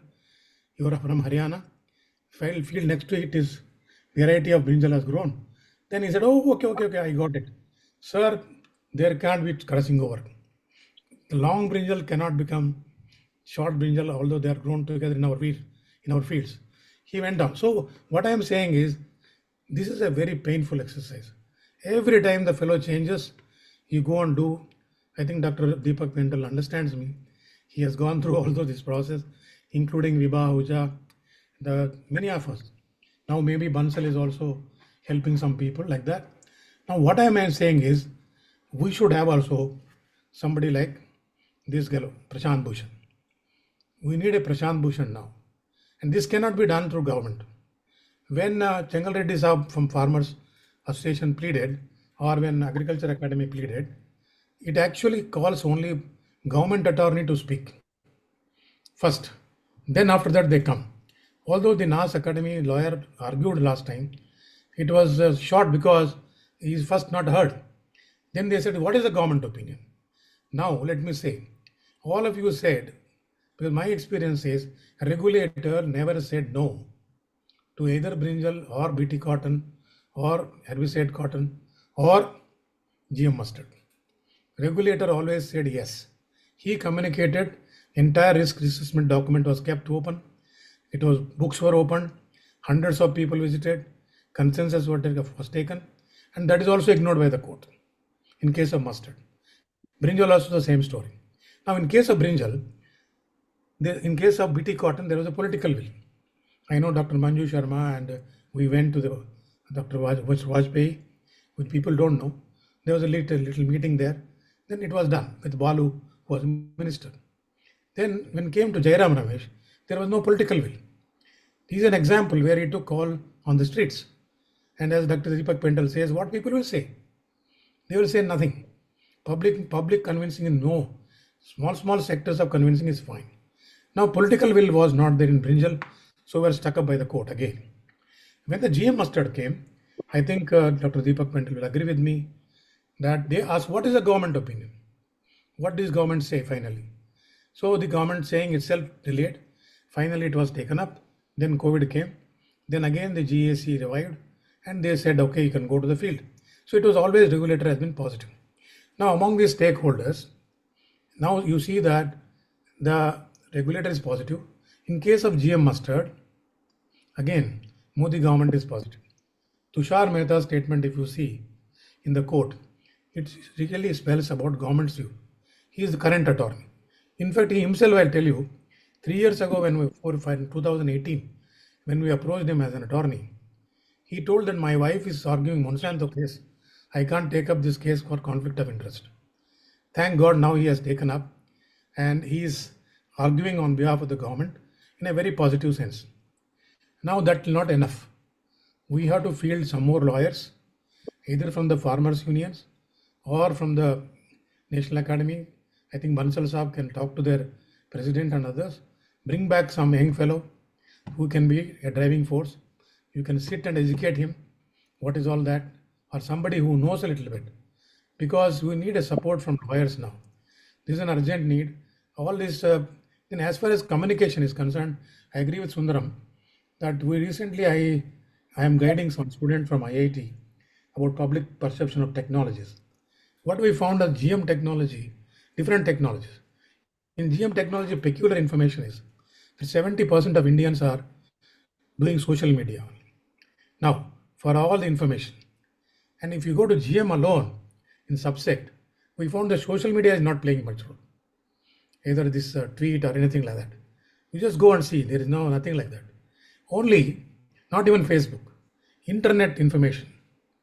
See, blogs, people putting in all this, Kavita Kurganti is putting all sorts of things. Their internet information has, I agree with Dr. Rajula Reddy, we should have an internet platform to bombard this issue to either lawyers, judges, whoever it is. Internet platform is more important, more effective by 50% of the survey of 1,300 people we did. 50% said they depend on GM, and the other 40% said they mostly depend on print media, whether it's an article, whether it's a newspaper. So these are the two important sources we have to communicate. Now, lastly, there is an urgent need for all scientific communities. I think I agree with Chengal Reddy. If we can take a leadership, we can all sign as far as a memorandum and then submit to the Supreme Court judge. I think either Nagaratnama or any of the judges, in the past 15 judges I have seen, none of them know any science. They formed a technical committee. Our own scientists differed. The problem with our scientific community, even 100 Nobel Prize winners said yes. There are 7,000 documents. Dr. Bansal said 4,000. That's the older data, but it's now 7,000. Those years are available in the world. Everything is very, very clearly available on the net. But still, in India, our Indian scientists are differing in their opinion. Even within ICR, the communities, there are many, many variations within ICR. If the ICR himself pleads for, instead of Environment Ministry, if the ICR can book a lawyer from their side also, join at least Environment Ministry. DBT is also lull now. So DBT, ICR, and the National Academy of Agriculture, they all have to join, besides a written memorandum from all of us as early as possible. Maybe thousands of them we can create. So that is the only action now, because all other things will follow. I agree completely with Chengal Reddy Saab that if GM mustard doesn't come, forget about everything. Even genome editing also, I started the war and it was finished by some people. But what I am saying is that is still not over. They will slowly go on to dust. Today they are keeping quiet. But one report of genome editing from anywhere in the world being reported wrongly, then you see the music. They will go for the court very easily. Prashant Bhushan and their lawyers, 50 of them, they create affidavit in no time. But they all data with them. Biodiversity, loss of this, loss of that, and everything. So please ensure that we support with these three, because I don't have an institutional organization. We have to have an institutional movement, maybe university association or all these associations which I said. We have to put a parallel lawyer like Prashant Bhushan to argue. It could be even Kapil Sibal also, because he was quite supportive when we were dealing with this issue. But I don't know how much money he will take. That's a different issue. And so the approach should be, there is an urgent action and there is a follow-up action. I vote for urgent action, and I don't know how we will do it. I'm not having any organization, otherwise I would have done something like that. But at least we can make one small, you don't have to write to 100 pages, make some one page crisp. I think somebody can draft maybe or Jula Reddy sir or Anand Kumar, anybody, there are many drafts available. So then we can circulate to all those, particularly FEBA is one to start with. FEBA people can sign, people from other societies can follow. I think that is the only approach. Now, otherwise, mustard is gone, forget about GM crops. I'm telling you, that is my 2 decades of experience. Mansal साहब कुछ करिए, आप ही तो general secretary हैं. You have been active. We are doing, and we brought Tushar Mehta on board, by the way. Anyway, it's not one lawyer is not enough. Tushar Mehta is also not very good in that way. He is only now telling government view, but he is not a technically, Prashant Bhushan is expert for 20 years, like you and me. How do you combat with him? He did not to educate at all. He will come without any. He also used to, when he used to see the quote in me, he used to say, "अच्छा आ गया, कुछ नहीं हो गया यार तेरे लिए." He used to say like that. So that is a level of competence he has. So I think we are in a very big problem with that type of lawyer and his background. So I don't know myself what to do. Yeah, we'll take care. Sure. Yeah, thank you, Professor Rao garu. Is there Professor Rajam, please? No. Then Dr. Sivareddy, no? No, I'm here, Rajam. Hello? Rajam is there, huh? Yeah, sir. I'm here. Yeah, Yeah. go ahead. Thank you. No, Rajam. Hi. Hey. Firstly, I would like to thank Faber and organizers Professor Rajula Reddy and Professor Edena for giving me this opportunity to share some of my views about biotech crops. And of course, my previous distinguished speakers, they have already covered most of the important information pertaining to biotech crops, and I have not much to add, but I will try to say a few things about biosafety of GM crops. Beyond doubt, we all know biotech crops have proven to be quite beneficial for crop improvement. The main issue with the GM crops is the public and others' concern about their biosafety. Although the creation of public awareness about the benefits of biotech crops by various means is utmost important, I would like to add few points which may be important to overcome the concerns about GM crops. There are some classical approaches to overcome this problem, like transplastomic plants, where the transgene remains with the chloroplast, and there is no question of transgene escape. Then use of only plant sequences for raising transgenic plants or GM plants. Then marker-free GM crops, because most people, they have concern about presence of the marker genes like NPT or HPT. So these are classical transgenic approaches to overcome the concerns about GM crops. But there are some new and emerging technologies. I would like to touch upon these. Firstly, RNA interference based on small interfering RNAs and artificial microRNAs. These are very powerful tools for target gene silencing for the control of pests and pathogens. And there are some very good advantages about these technologies. For example, the genetically modified crops, they do not have any transgenic protein. Unlike other classical transgenic plants like BT and other transgenic, they do have transgenic protein. So therefore, in the absence of transgenic protein in RNA plants, both the sRNA based or artificial microRNA based, so there is very unlikely that the target pathogen or pest would gain resistance. So this is one of the most important advantages. Probably people can accept because they do not contain any transgenic protein. And there are a couple of other new emerging technologies. First one is spray-induced gene silencing, popularly known as SIX, and gene editing, of course. So these are two approaches may also be important to solve the concerns of public and other organizations, although there are no scientifically proven negative effects of GM crops on human health or animal health and environment. The spray-induced gene silencing, as you know, this has gained a momentum in the recent past for the control of various diseases and pests. And basically, here we use double-stranded RNA either alone, mostly encapsulated with nanoparticles as a spray or as a biopesticide for the control of crop protection against disease and pests.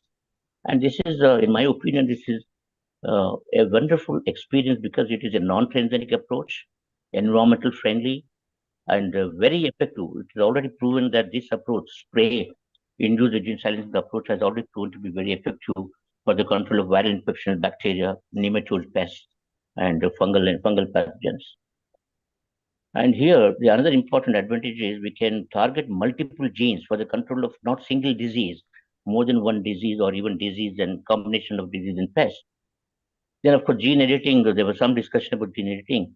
It is no doubt it is an already emerged technology, and particularly the SDN1 event, which is more efficient as compared to SDN2. These are considered as non-transgenics even by Government of India, and there are no regulatory issues with SDN1 gene-edited plants. So because they do not contain any foreign DNA sequence. So there are also very stringent guidelines to deal with the gene-edited plants. So this is another one. Of course, there are certain limitations, especially off-targeted effects of gene-edited plants, but those can be tackled. So I've given these are few examples of. There are few examples of gene-edited plants which are already in the pipeline. I think there are few examples where gene-edited plants have already been commercialized. So these are some of my views about the concerns about biosafety of GM plant. Probably, if we can deploy some of these new emerging technologies, probably we can overcome the biosafety issues of GM crop. Thank you for giving me this opportunity. Yes. Thank you, Professor Rajam. Thank you. Professor Arjuna Reddy, sir, are there anyone whom you wish to? Yeah, probably. Outside the panel. Yeah, Dr. Ramanaya, Venkat Ramanaya, DV. Dr. TV Ramanaya. TV Ramanaya. Are you there, Dr. Ramanaya? Yes, sir. Yeah, your long experience in DV. Yeah, I am here. Thank you for calling me, including me in this panel. And when Professor Arjun Reddy sir asked me to join, then I took some time. My senior colleague Shekhar also asked me to join. I said, okay, for me, it's three personal reasons I can join. One thing is, I can see all of the people, most of around 90% of you people, I met you in when I was there in DVT. My journey from 1990 to 2006 in various issues and doing the things. And second thing is, I can hear you. What? Am I not audible? Yeah. Yeah, you are. Yes. Second personal interest is that I can listen to all of you and what is the latest trends. And I am not prepared to give any solutions to the problems which you all raised. Professor Reddy, Arjun Reddy sir raised the statistics. Everybody knows statistics. Everyone knows most of the information which we all talked about. And we are all there in this nearly 2 decades. We are all there in the issues. Of course, I am not there. I am now independent, a resigned person from the DBT and living on my own. But one thing I just wanted to take you through my journey with the BT Cotton Association from 1995 onwards. From there, I think you people can draw some of the conclusions and the action points. First thing is DBT and ICR together wanted to take the BT cotton technology, purchase the technology from the Monsanto, and they formed a DBT car. And our joint secretary finance was heading the one, and we almost concluded the deal, the Monsanto, and we had gone to the head of the ICR that time. We all know him very well, and he put a questions to our leading person. I am having a doubt about the BT cotton, whether it is suitable to India or not. Let us wait for some more years. Will Monsanto can do some, give more data on that one. Let us see. Well, that is a one area, that is a one time, had the ICR has agreed, the BT cotton technology would have been in the hands of the government of India. We lost it.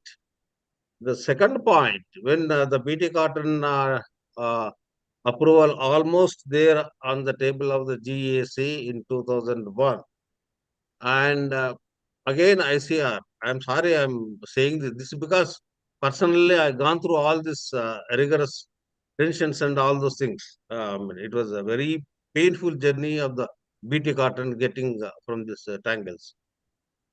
In 2001 in GAC meeting, ICR and with the unanimous voting of their voice, they said, let us do one more year of large-scale field trials. So instead of 2001, it became 2002. Then in 1999,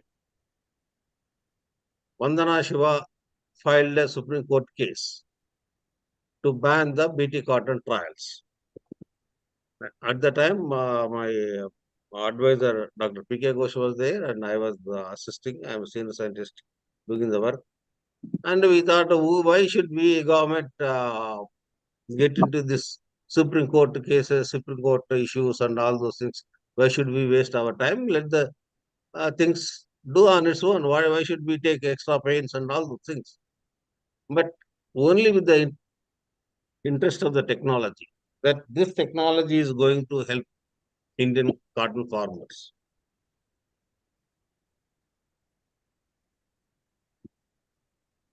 We thought, with the help of the technology purchaser, let us fight. Let us fight. Had the government, DBT said that, okay, no, let us go to the case, may go to the docks, what that we are going to get it. Then BT cotton issues should have been there at the end of it.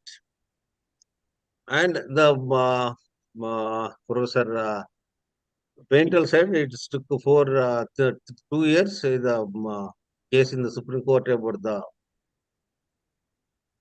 mustard. But we fought from 1999 to 2004 for the BT cotton approval in the Supreme Court, in the appellate authority, in different forums, and going me alone, along with the find out the lawyers, briefing them, and doing hundreds of pages counter affidavits. And one question I just wanted to ask, I mean, SRO might have been done it. Did any of you, except your personal interests, personal cases, did you file any affidavit in the courts, civil or criminal, except for Chengal Reddy Garu? But I filed by the name of Dr. T.V. Ramana, T. Venkatramana, son of T. Kanakaya, residing in this place, this place, this place. I know the things and all those things, Supreme Court affidavit, 100 pages. Why should a government officer do it? What gets it?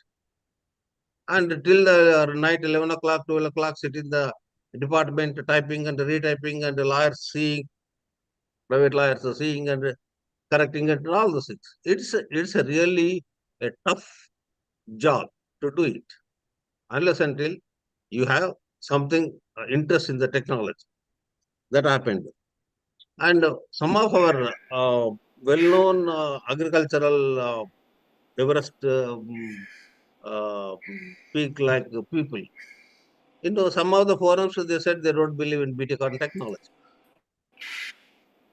And some of them, they appreciated the Suman Sahai, like people, that she is doing a very good job because she filed a High Court case on the BT cotton.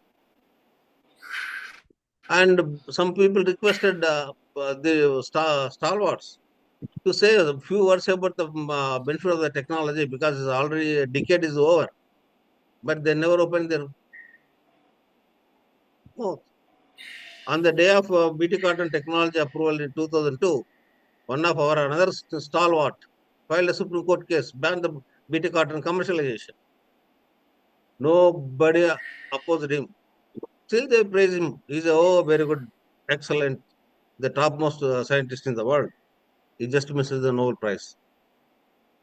No, that is the issues which are having inherently with your scientific community. I'm not a scientist. I removed my that title. It is inherent with your scientific community. Scientific community was not uniformly said single thing correctly. If two scientists says yes, and third one will say no. There was no unified voice in the scientific community. And there are no stalwarts in the scientific community to change the mass opinion, mass farmers' opinion. Who are there? They never did it. Now they are not there. Who can tell the masses? Farming community saying that they will this position which I am there and you all know, and this is where you have to do it. I'm sorry to say, you don't have anybody like that. You don't have anybody like that. And another thing is, how we just generally people live on the perceptions of somebody else, somebody's perceptions. That is, if somebody says you are good, we think we are good. If somebody says that person's work is bad, then that person's work is bad. So these kind of people's perceptions who are creating, those creators are never created a positive perception in the public or the scientific community about the GM technology. At the neck of the moment, at the need of the hour, they just kept mum. Huh? Then Don't another insult. thing is, okay, sir. Okay, sir. And scientific community is overwhelmed with the praising the undue respect to the seniors. That's where another issue. And mostly, how many scientists were trained for the media briefings? Did you have a kind of structural training? How to brief the media? How to talk the media? How to face their questions? None. None of the institutions did it. None of the institutions did it. And another thing is, the dichotomy of here is, sir, I'm concluding. Agriculture universities who have the grassroots level of going to the farmers are the least people who develop the GM technology. And other institutions, scientific institutions who develop the GM technology, and there is a difference of opinions between these two people. And third, lastly, sir, the social media, as Sarah said, internet or WhatsApp, everything is flooded by anti-GM messages, and the people are using left and right.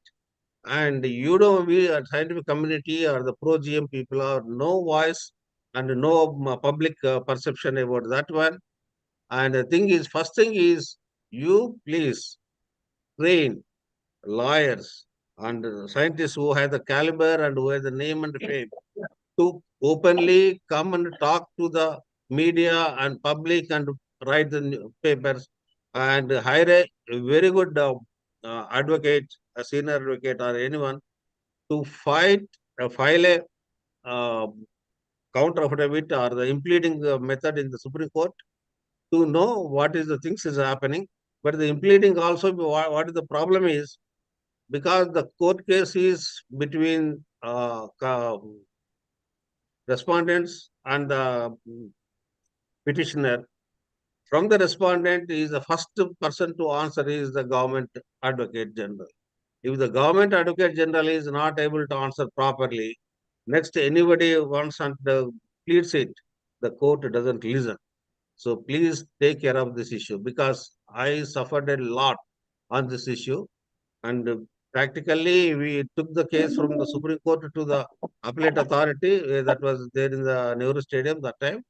And in the appellate authority, we have the provisions for the projections and scientific discussions with the judge. And that judge convinced the science being the BT Cotton. And that person has gave the positive note judgment. With the judgment in 2004, Supreme Court dismissed the case of Vandana Shiva. And Vandana Shiva made another 1,000 papers of the pages of the petition. That's called a special leave petition, SLP, and still it is lying in the court. You know, I mean, on BT cotton, there were 8 cases in different courts. 2 are there in Supreme Court and 4 are there in the AP High Court. 2 are there in the Delhi High Court. All this burden was there on the government. Why should the government officers should take it? Pushpa Bhargava made a Supreme Court petition to ban the BT cotton. And how this, if the scientific community is divided, what is the message you are going to give it to the people? Please address that issue. Thank you, sir. Thank you. Thank you, Dr. Ramnaya. Any others? Hello. Professor Arjula Reddy? Mamata? Yes, sir. Any others? Or Yes, we can call Professor Deepak Pental again for his views. And if he's there. If he's around. He is there. Okay. I So think I think we should try to take some action points and note them down now and try to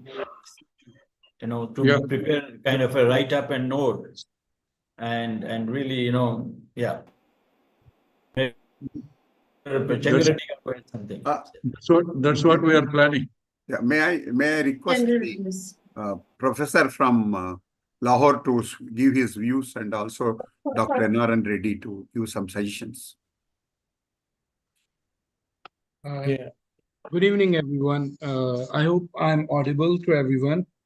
Okay, first of all, I'm really grateful to Team FABA for letting me in. It was really interesting to listen all the debates. And, basically, I'm from Center of Excellence in Molecular Biology from University of Punjab. And this institute was built in '84 when the biotechnology was just, a sort of kid.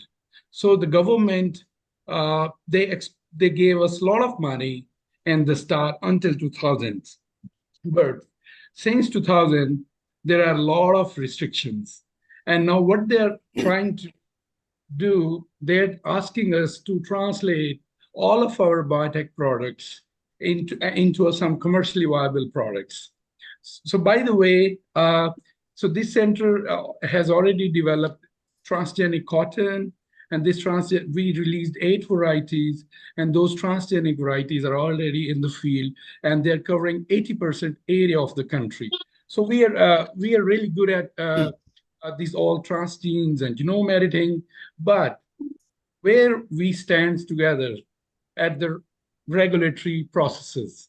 So we have the same regulatory bottlenecks. What I have been listening since 1.5 hours, exactly we are having to all of exactly everything is the same. For example, as far as cotton is concerned, everything is okay. But the other things that we are facing is all political will. So I believe, and we the scientists, for example, now in this country, there are 53 biotech institutes, and many biotech institutes like Center of Excellence, our institute, CEMB, and the other one in Faisalabad, National Institute of Biotechnology and Genetic Engineering, and many others. Also, they have developed their products, but only cotton has been allowed for the commercialization in the country, just like India. But the thing is, recently they gave us permission for the field trials of corn and sugarcane. And interestingly, for corn, everything was okay. The field trials were completed. Data was really good. But at the last point, the National Biosafety Committee, they took this transgenic corn off their agenda. What happened? Nobody could figure out. And still, this is, it's a myth what went wrong. And same has happened with the sugarcane. Recently, they allowed us to have contained field trial with the insect and herbicide resistance sugarcane. Everything was completed, but for the final release, National Biosafety Commission did not allow for its, the commercializations. So in short, when I was, analyzing the problems, we are almost at the same place. But on the lighter note, trust me, if being neighbor, if India will do something really good in any crop, trust me, it will be really helpful to us. So because if India approves a crop for the commercializations, there will be an automatic pressure on our regulatory bodies. So I'm looking really forward to your very useful discussion. And I really appreciate all the efforts by the team FABA by bringing all the mentors today. I already know many of you, and your contributions are remarkable. I wish the biotechnology succeeds in both countries. And I just mentioned that the problems are almost the same on both sides. So I'm really thankful to FABA for giving it here. Thank you so much. Thank you, Alamoksha. This whole activity started with the initiative taken by Dr. N.R.K. Reddy, Chairman Jagriti Group, and we're all assembling here and hearing with so many voices is because of his initiative. Let me ask him to give his opinion too. Dr. N.R.K. Reddy? N.R.N. Reddy. Sorry. Sir, good evening to all of you. Yes. I hope I'm audible to all of you. Yeah. Basically, I'm a doctorate in agronomy from IRI, Pusa Institute, Delhi, 86 to 91. I worked in Indian Revenue Service for 15 years till 2006. I resigned from the government service as I was not comfortable with what I have been, what I am through. Basically, I'm a son of a farmer. I know what the difficulties farmers go through. And I'm here. I took this initiative precisely, basically after listening to the story of Changaleddy Garu. I look at him now as a fatherly figure for the whole of Indian agriculture, because he has spent 30 years of his struggle only for the sake of farmers. On the other side, I look at you as all of you basically scientists with a biotechnology background. I'm in the middle because I come from farmers background. I'm doctorate in agriculture, agronomy. Basically, it's like a general medicine agriculture. And I have seen what the emotional or the actual outbursts or the connect what Mr. Changaleddy had shown about the farmers.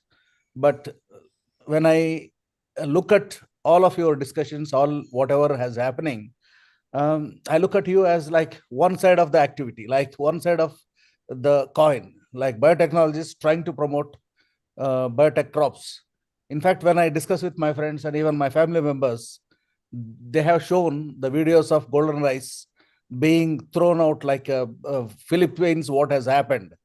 And if golden rice is introduced in Bangladesh, I am trying my best I understand the Indian agriculture situation cannot improve without bringing biotech crops, biotech technology into the agriculture. I am convinced. But how do I proceed? How do I address these people? Like one of our speakers was mentioning, don't address all those things. You take it in a positive way.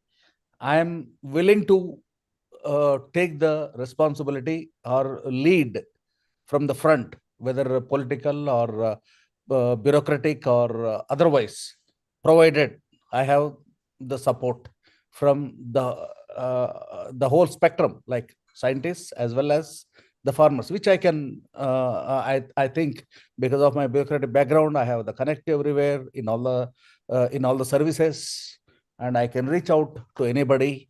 I can understand what biotechnology speaks, what the farmers' needs are, but it has to be a coordinated and concerted effort.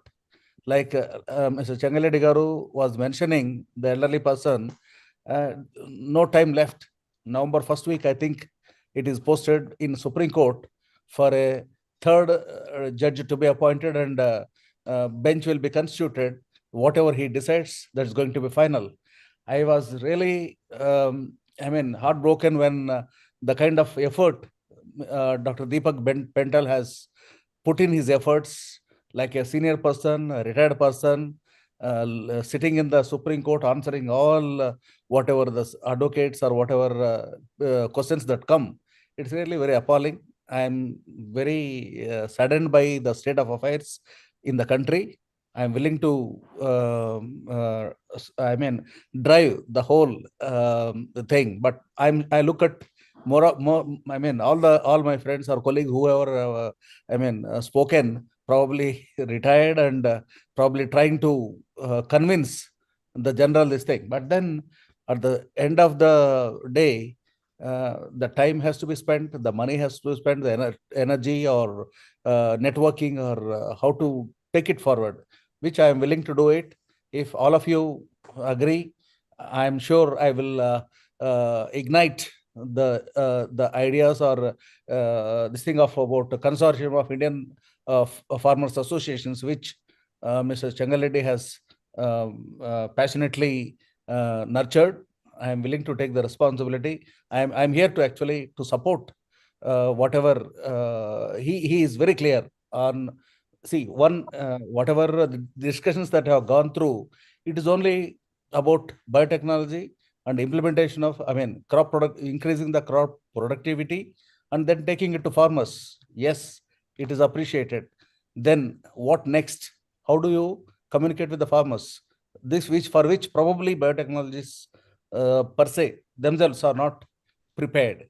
Somebody has to work towards it, for which Changaledi Saab has taken the initiative and lead. I am willing to wholeheartedly work towards it, being agronomist, being a son of a farmer. And I'm glad that I have listened to all of the views of everybody. Recently, in fact, I would like to, Mr. R.M. Sudaram, I would like to tell, and Satyendra also, about the golden rice.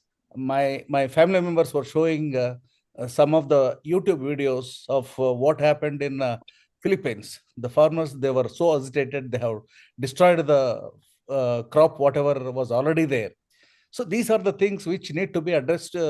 Okay, maybe you need not explain in every detail to everybody, but these are the broad things that are coming to the light, which we all need to take cognizance of it and work towards it.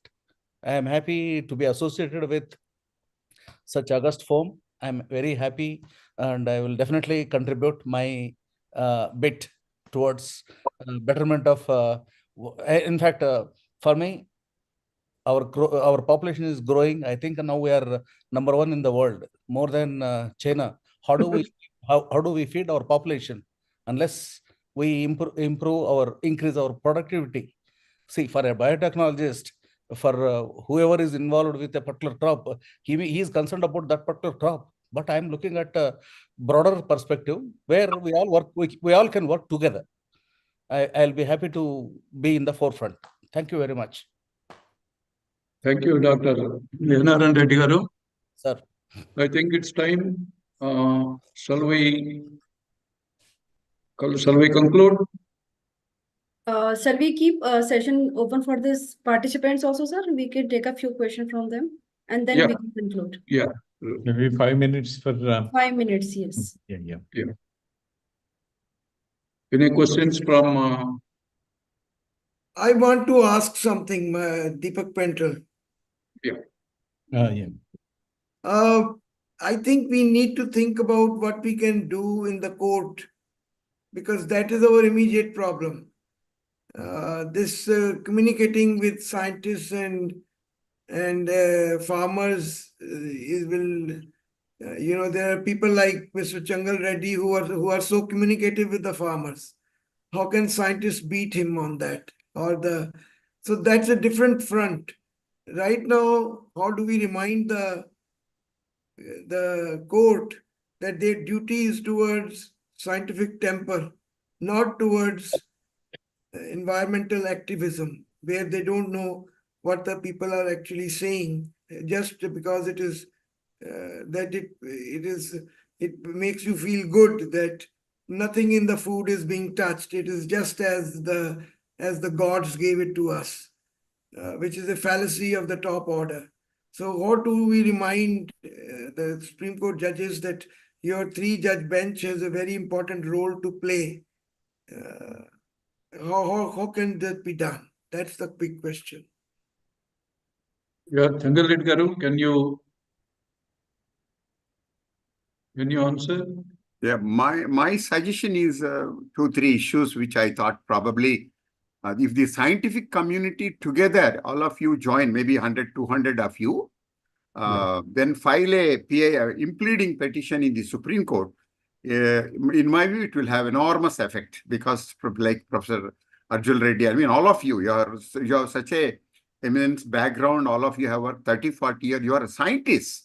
I mean, there is nothing like anybody questioning a scientist. I mean, very pathetic. Anyway, this is my suggestion, first suggestion, sir. That is, if all of you can pull up, I'm all that I can tell you is, when 50 of you, can you contribute about 2,000-3,000 rupees? It's not because of money. It is because of you can show that, yes, we are all committed. We scientists are here to support this genetic technology and Dr. Deepak Pental's great sacrifice and service. And then tell the courts that. That's one aspect. The second is political. Probably all of you can together, I mean, send a representation to the Prime Minister seeking appointment that 100 of you want to go and see him. Go and see him. Nothing wrong. See, Prime Minister meets all industrialists, everybody, then talks to them and all sorts of things. Why is that agriculture scientists from genetic scientists, all of you go and demand? And then lastly, thirdly, I said, if generally, this is nothing very simple, I mean, simple thing, draft a letter, let us circulate in 1 month. Let us mobilize as many, maybe about 5-10 lakhs signatures and send it to keep it on some public. I mean, social media, you can go on affixing your signatures and then it is public. We'll appeal to the Supreme Court judges. Tell them, I mean, these cotton farmers, where 70 lakhs of us are cultivating cotton for 24 years. And then some stupid fellow says that cotton is useless. What nonsense.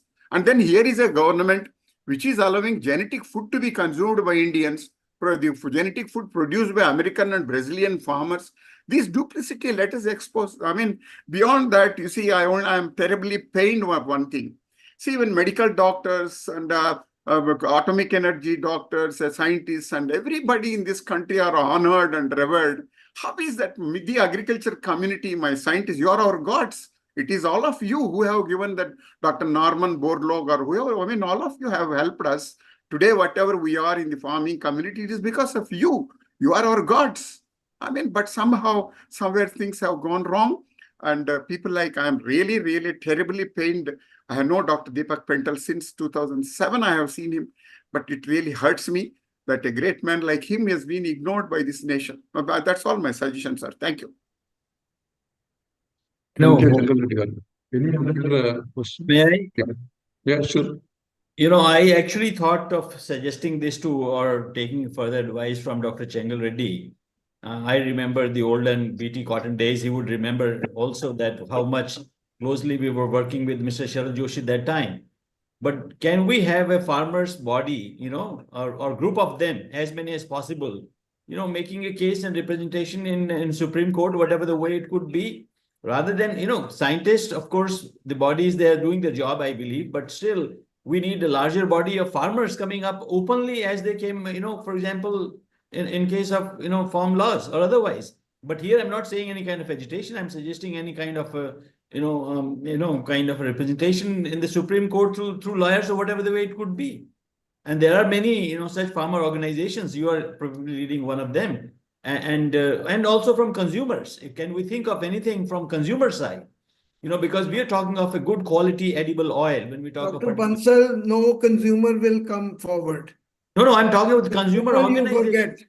No, what I'm saying is, Professor And Deepak, farmers' minds are these days more on how to get subsidies from the government and how to extract good MSP.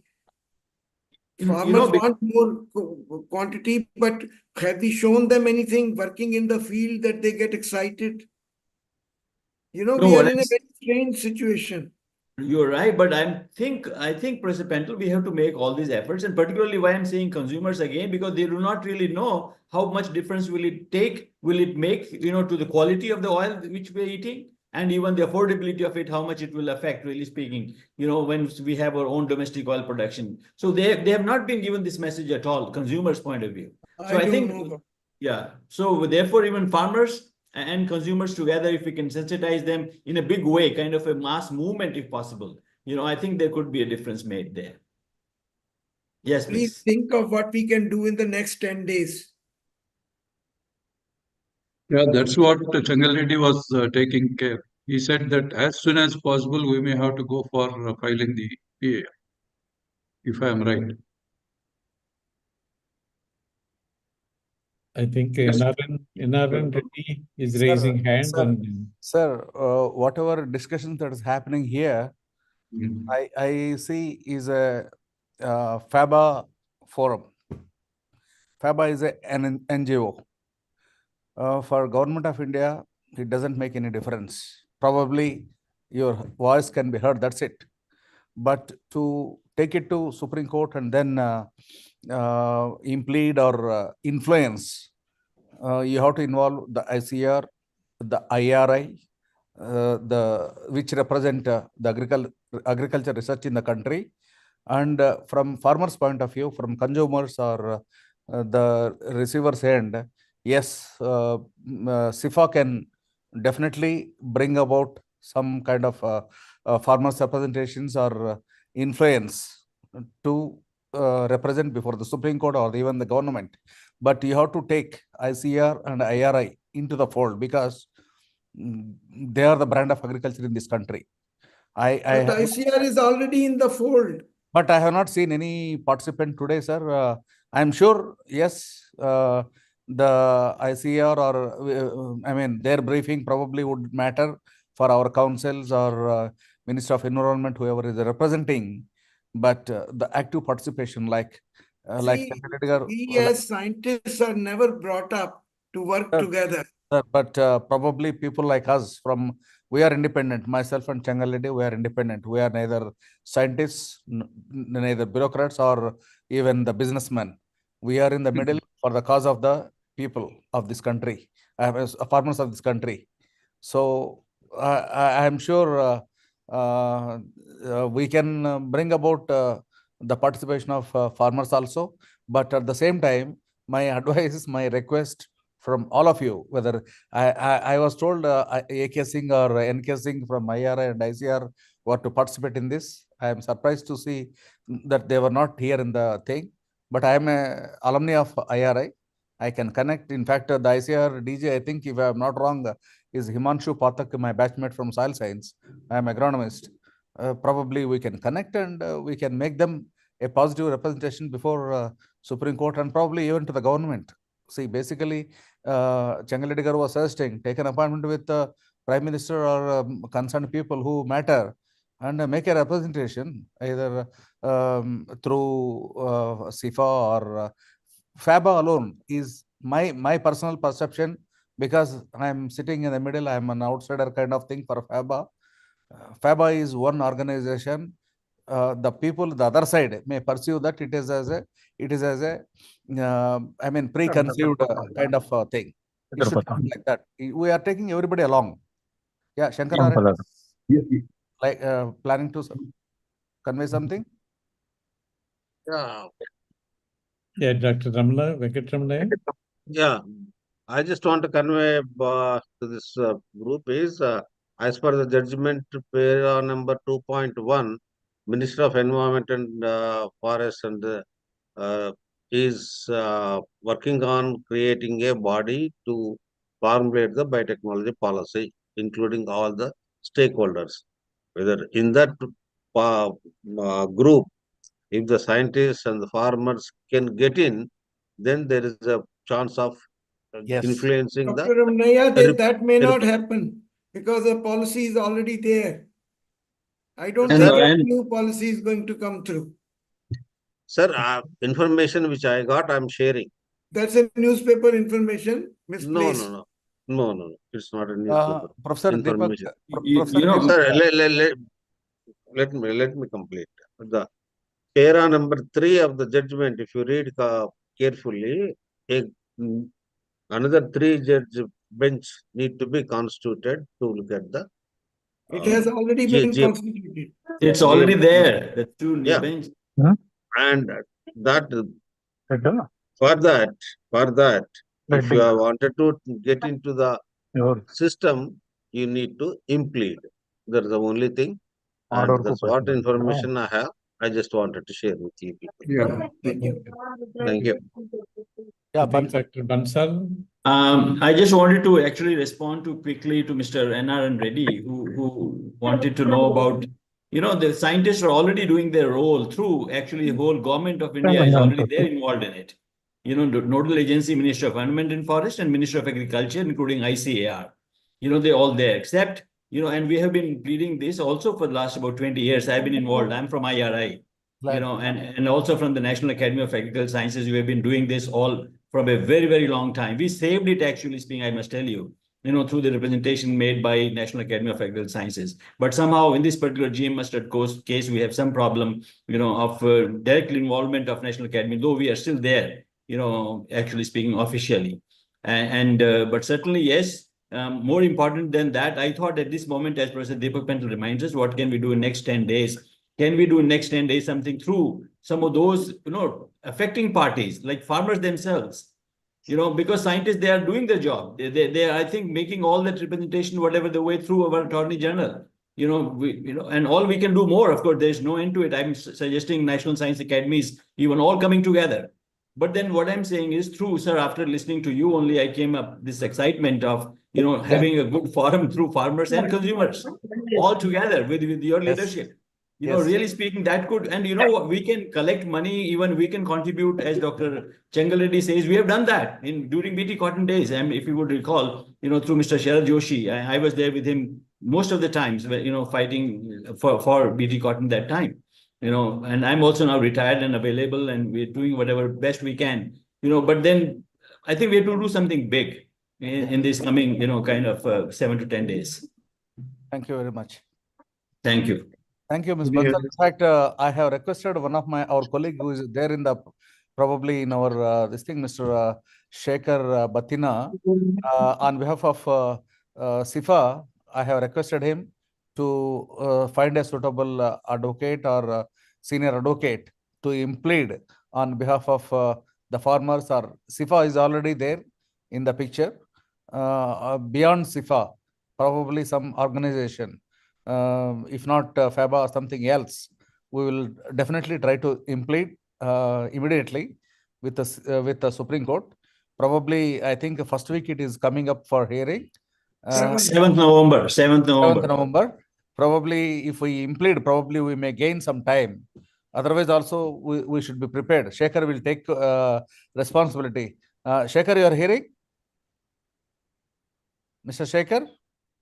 Shekhar Batina, he is also here. He is also plant biotech person from Central University. Professor Redden and A.R. Reddy knows them. And I have given responsibility and mandate to him actually to work on the behalf of the farmers, which we will definitely work out in next 7 to 10 days time. Chengal Reddy Saab is on day-to-day basis. He is following up with us actually. Thank you. And sir, if you're deciding, sorry to intervene again a little bit quickly. Sorry, if you want to decide some names of the advocates, we have done that exercise before about 2 years ago, and we have some of the best names shortlisted. So we can try to, though they'll be expensive. So we can talk about instead of we fishing out in the area, if we have already have something in hand and who are well informed about it, we will definitely will go with that, and all of us can contribute towards that. Thank you very much. Sure, we'll discuss that point. Yeah. So Redana was. Yeah, I think no, the very important points have come up in this webinar, and actionable points, for repleading in the Supreme Court. So we do have representation from different organizations. Why not immediately form a group, mainly action group, for this cause? maybe we can name this as a separate entity or society or whatever that. All of us sign on this resolution and then we plead in the court, Supreme Court. Yeah. With all the signatures. And this body will now take up sustained efforts until we succeed. Yes. I think very important points have come up. Quickly, let us take a resolution that all the members who have joined here will be forming into a group. Maybe the name, we can identify the name, and with that, we can come up with the resolution also, and then implement in the court. The name I suggest quickly, GM Pro India. GM? Pro India. Pro India. They're talking of GM Free India sometimes. Okay, GM Pro India. That's good. It's a biased kind of thing instead of technology in India. No. Something GM for farmers welfare or whatever. Anything positive we can have it. Don't say GM or Biotech, sir. Because on the other side will immediately target. They will try to the word of GM. So let us come up with. We'll come out, sir. We'll circulate. Mamta will coordinate and take approval from everybody, and one or two from FABA or biotechnology field, one or two farmers, 2 or 3 agriculture scientists. Will all form into one foundation or group. That we will try to represent. So already from FABA side, Dr. Rajam is there, Dr. Raman Sundaram is there, Dr. Narayanan is there. So I look at everybody, all of you as one this thing, sir. Whether one representation or 2 representation doesn't matter. FABA is there with us. Yeah, of course. Thank you, Any sir. other suggestions? Could you hear me? Yes. Yeah. Oh, but I couldn't see here. I'm just all right. What I see is here. Everybody agreed that some quick action is needed as far as a Supreme Court case is concerned. First priority, a group has to be formed, and that group can be named accordingly. And a core group has to be formed to support the approach to the judges or Supreme Court or legal issues.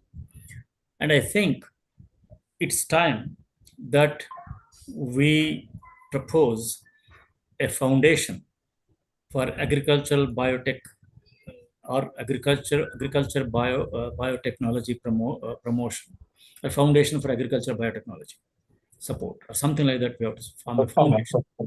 That foundation can unify all these people, and foundations are normally protected by and we can generate opinion through the foundation. Founding a group is different. Going for a foundation is different. So appropriately, we'll name that foundation, and we'll have some life members to begin with quickly. Foundation making is nothing; it's a 1-week job. Registering that foundation, and then we will gather all stakeholders into that foundation, and then move. That may take some time, but these 2 things can be done in parallel. Because we know what conspires with when we deal with legal aspects and parliamentarians, and because I have to face 2 standing committee, Parliament's standing committee. You could imagine the torture, the kind of torture that I had to go through. So we know all that stuff. So what we can say is, yes, we will form a group. 2, we will have a charter, and we will have a foundation too. That is my opinion. Sir, Sure, sir. Written. Yeah, Shall we conclude? May I suggest, actually, instead of a foundation, I would suggest federation. Federation of and including all such bodies who are really in favor of biotech or science-driven agriculture for farmers. We bring them all together on board. it Yeah. becomes a bigger strength. And that federation, and out of today's discussion, can we have a core group? We don't need many people. A core group, who really understand the whole issue and can take it forward, and who has the drive to take it forward. So it is federation of societies or federation of federation of what? We can call it whatever way we can call it, but like for example FABA or any other those private organizations, even farmers bodies, they all can come together under that federation. So we have to think about what mechanism, and I think that will be kind of even 20, 30, 40 bodies together. They all can come and being a part of it. Yeah, that's in principle you need an umbrella organization. Yeah, so that's what is federation. Yeah, which is a respectable and at the same time can accommodate all kinds of interest groups. I mean, within the framework of crop biotechnology or agri-biotechnology. Okay. So genomic technologies, you can the say. task is very. It could be frontier technologies, not really exactly. Frontier technologies. Anything for farmers' welfare. We can have different domains, different verticals to work on. All technologies, including new genomic technologies. Frontier technologies, modern technologies. FABA is already there. FABA is only biotechnology organization, sir. Okay. And we are addressing larger issue of Indian agriculture. FABA, when you say FABA, that will take a bigger federation. I agree with that. Yes, when you say FABA, the farmers, the stakeholders, other than biotechnologists, sure. that it is a biased organization. Sure. Okay. Exactly, sir. Yeah. I think Federation of associations.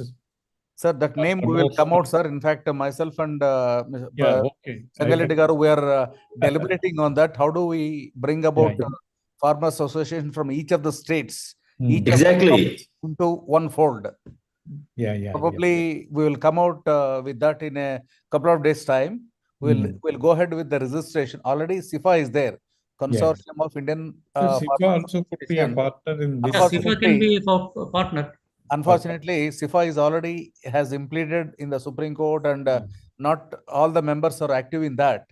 So, in fact, Changaleddy sir is after me actually to consolidate the whole all of the associations, which we are trying. My colleagues, Mr. Praveen is here in the in fact in the panel also. He is himself and Shekhar, they're working towards that. We'll come out in a couple of days' time, maximum 2-3 days' time. We'll come out with a name. There we'll have farmers. I am looking at even my erstwhile colleagues of IRI who are in different positions at different institutes, probably retired or serving, to get them on board. And definitely FABA members, 1 or 2, whomever FABA recommends. All of us will form one association, which will have a strong base. Like I am representing farmer, I am representing agricultural scientists, I am representing biotechnologists. That will give more credence and validity, wherever I represent, whether with the government or whether with the court or bureaucracy. Let us identify the core group. Let's organize that way, sir. Yeah, let us have. And we have representation from all states. That's a very good idea, sir. We must have that. It's very important. It's very important, sir. Let us have the core group to initiate with the headquarters in Hyderabad. We'll do that, sir. Members, all those who participated today will be the members of this federation. And the core group with Professor A.R. Reddy, NRN, and Professor Attipalli, then maybe those who could take up. Shekhar is there. Yes. And I would like to honor Mr. Changaleddy doctorate, sir. Once we achieve our goals. He has worked 30 years of his valid so we through represent 2 different societies, but we will be partnering with the federation of. Absolutely. Yeah. Good. I think there is I think the core group we'll discuss later. That includes not only the people that you mentioned, but those actually who had experience of dealing with the green system, with the government, and also those who could argue also in our favor. You need from loud mouths also. Yes. So the So group should be balanced, and we will see all that. We'll discuss there. I mean, Yeah. it's Yeah, time yeah. for that.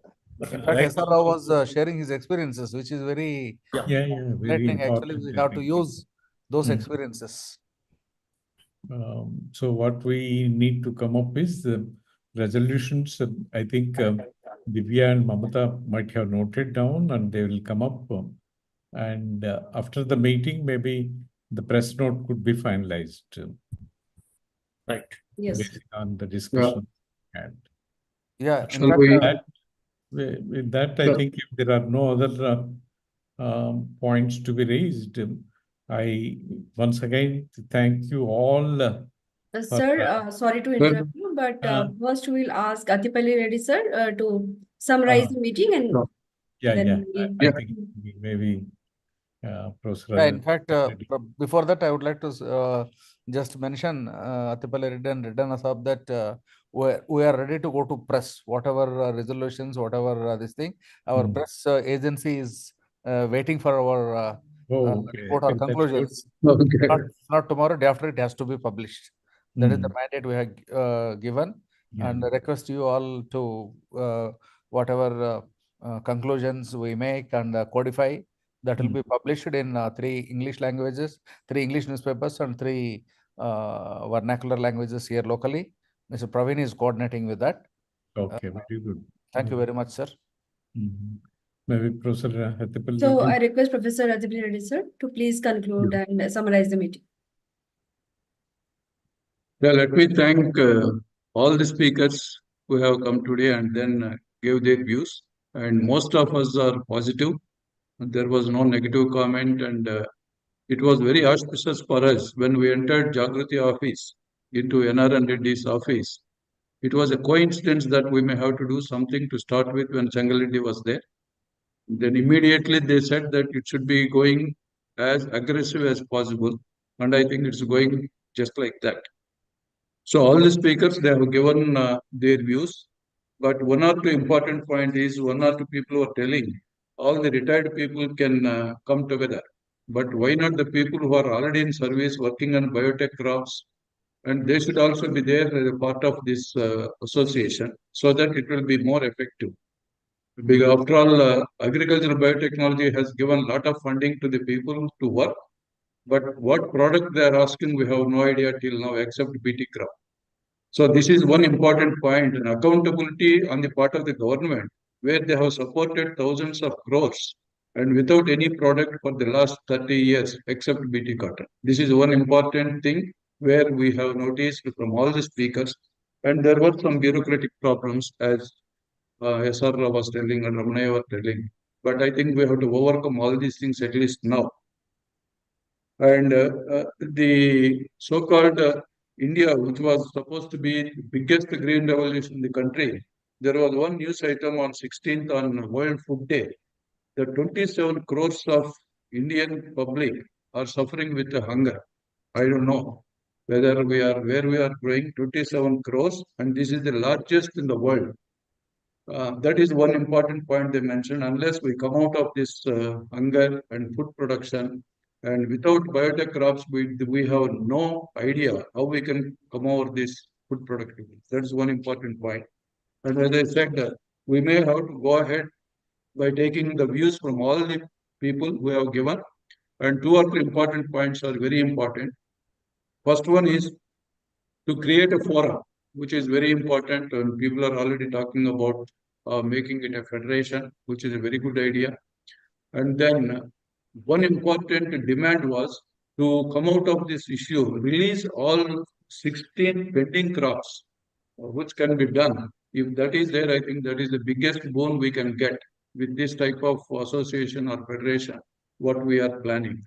And then there are some socio-economic data is there, but it's not out related to biotechnology. That is one important issue where we may have to put in the newspapers whether it is really good as far as the socio-economics is concerned. Then a very important decision what we have come up with, all the scientists along with the students and other faculty and other scientists should go for a signature campaign like thing. which is to be submitted, which will be more effective. That's what we may have to start as soon as possible. And farmers also should be included in this association, which is a very good demand from us and which should be made also. Because many people are telling there is a positive opinion from the farmers. There is no negative opinion from most of the farmers. So once we have that farmers' opinion, we can have that farmers' body also, which can be incorporated into our federation. That's one important issue. Then SR Rao has beautifully described the hiccups in the so-called release of these crops. And I don't know when that will be solved. At least now, if we are so aggressive with some good leadership, I think that can be taken care. And we should also have an urgent action and a follow-up action, which is being the opinion from Changal Reddy Garu. And also, one of the important decisions is unified voice among the scientific community is the one which is described by many people and which is also very important. And lastly, I think we have heard all these people and we should thank them for their time to be with us and giving their opinion, both working as well as retired scientists. And we're all thankful to all of them. And let us go forward as soon as possible. That's very important. Urgent and follow. These are the two things what Changaliddi was asking. We may have to follow it up. And finally, as I said, when we entered NRNDT's office, he is so proactive along with Changaliddi Garu.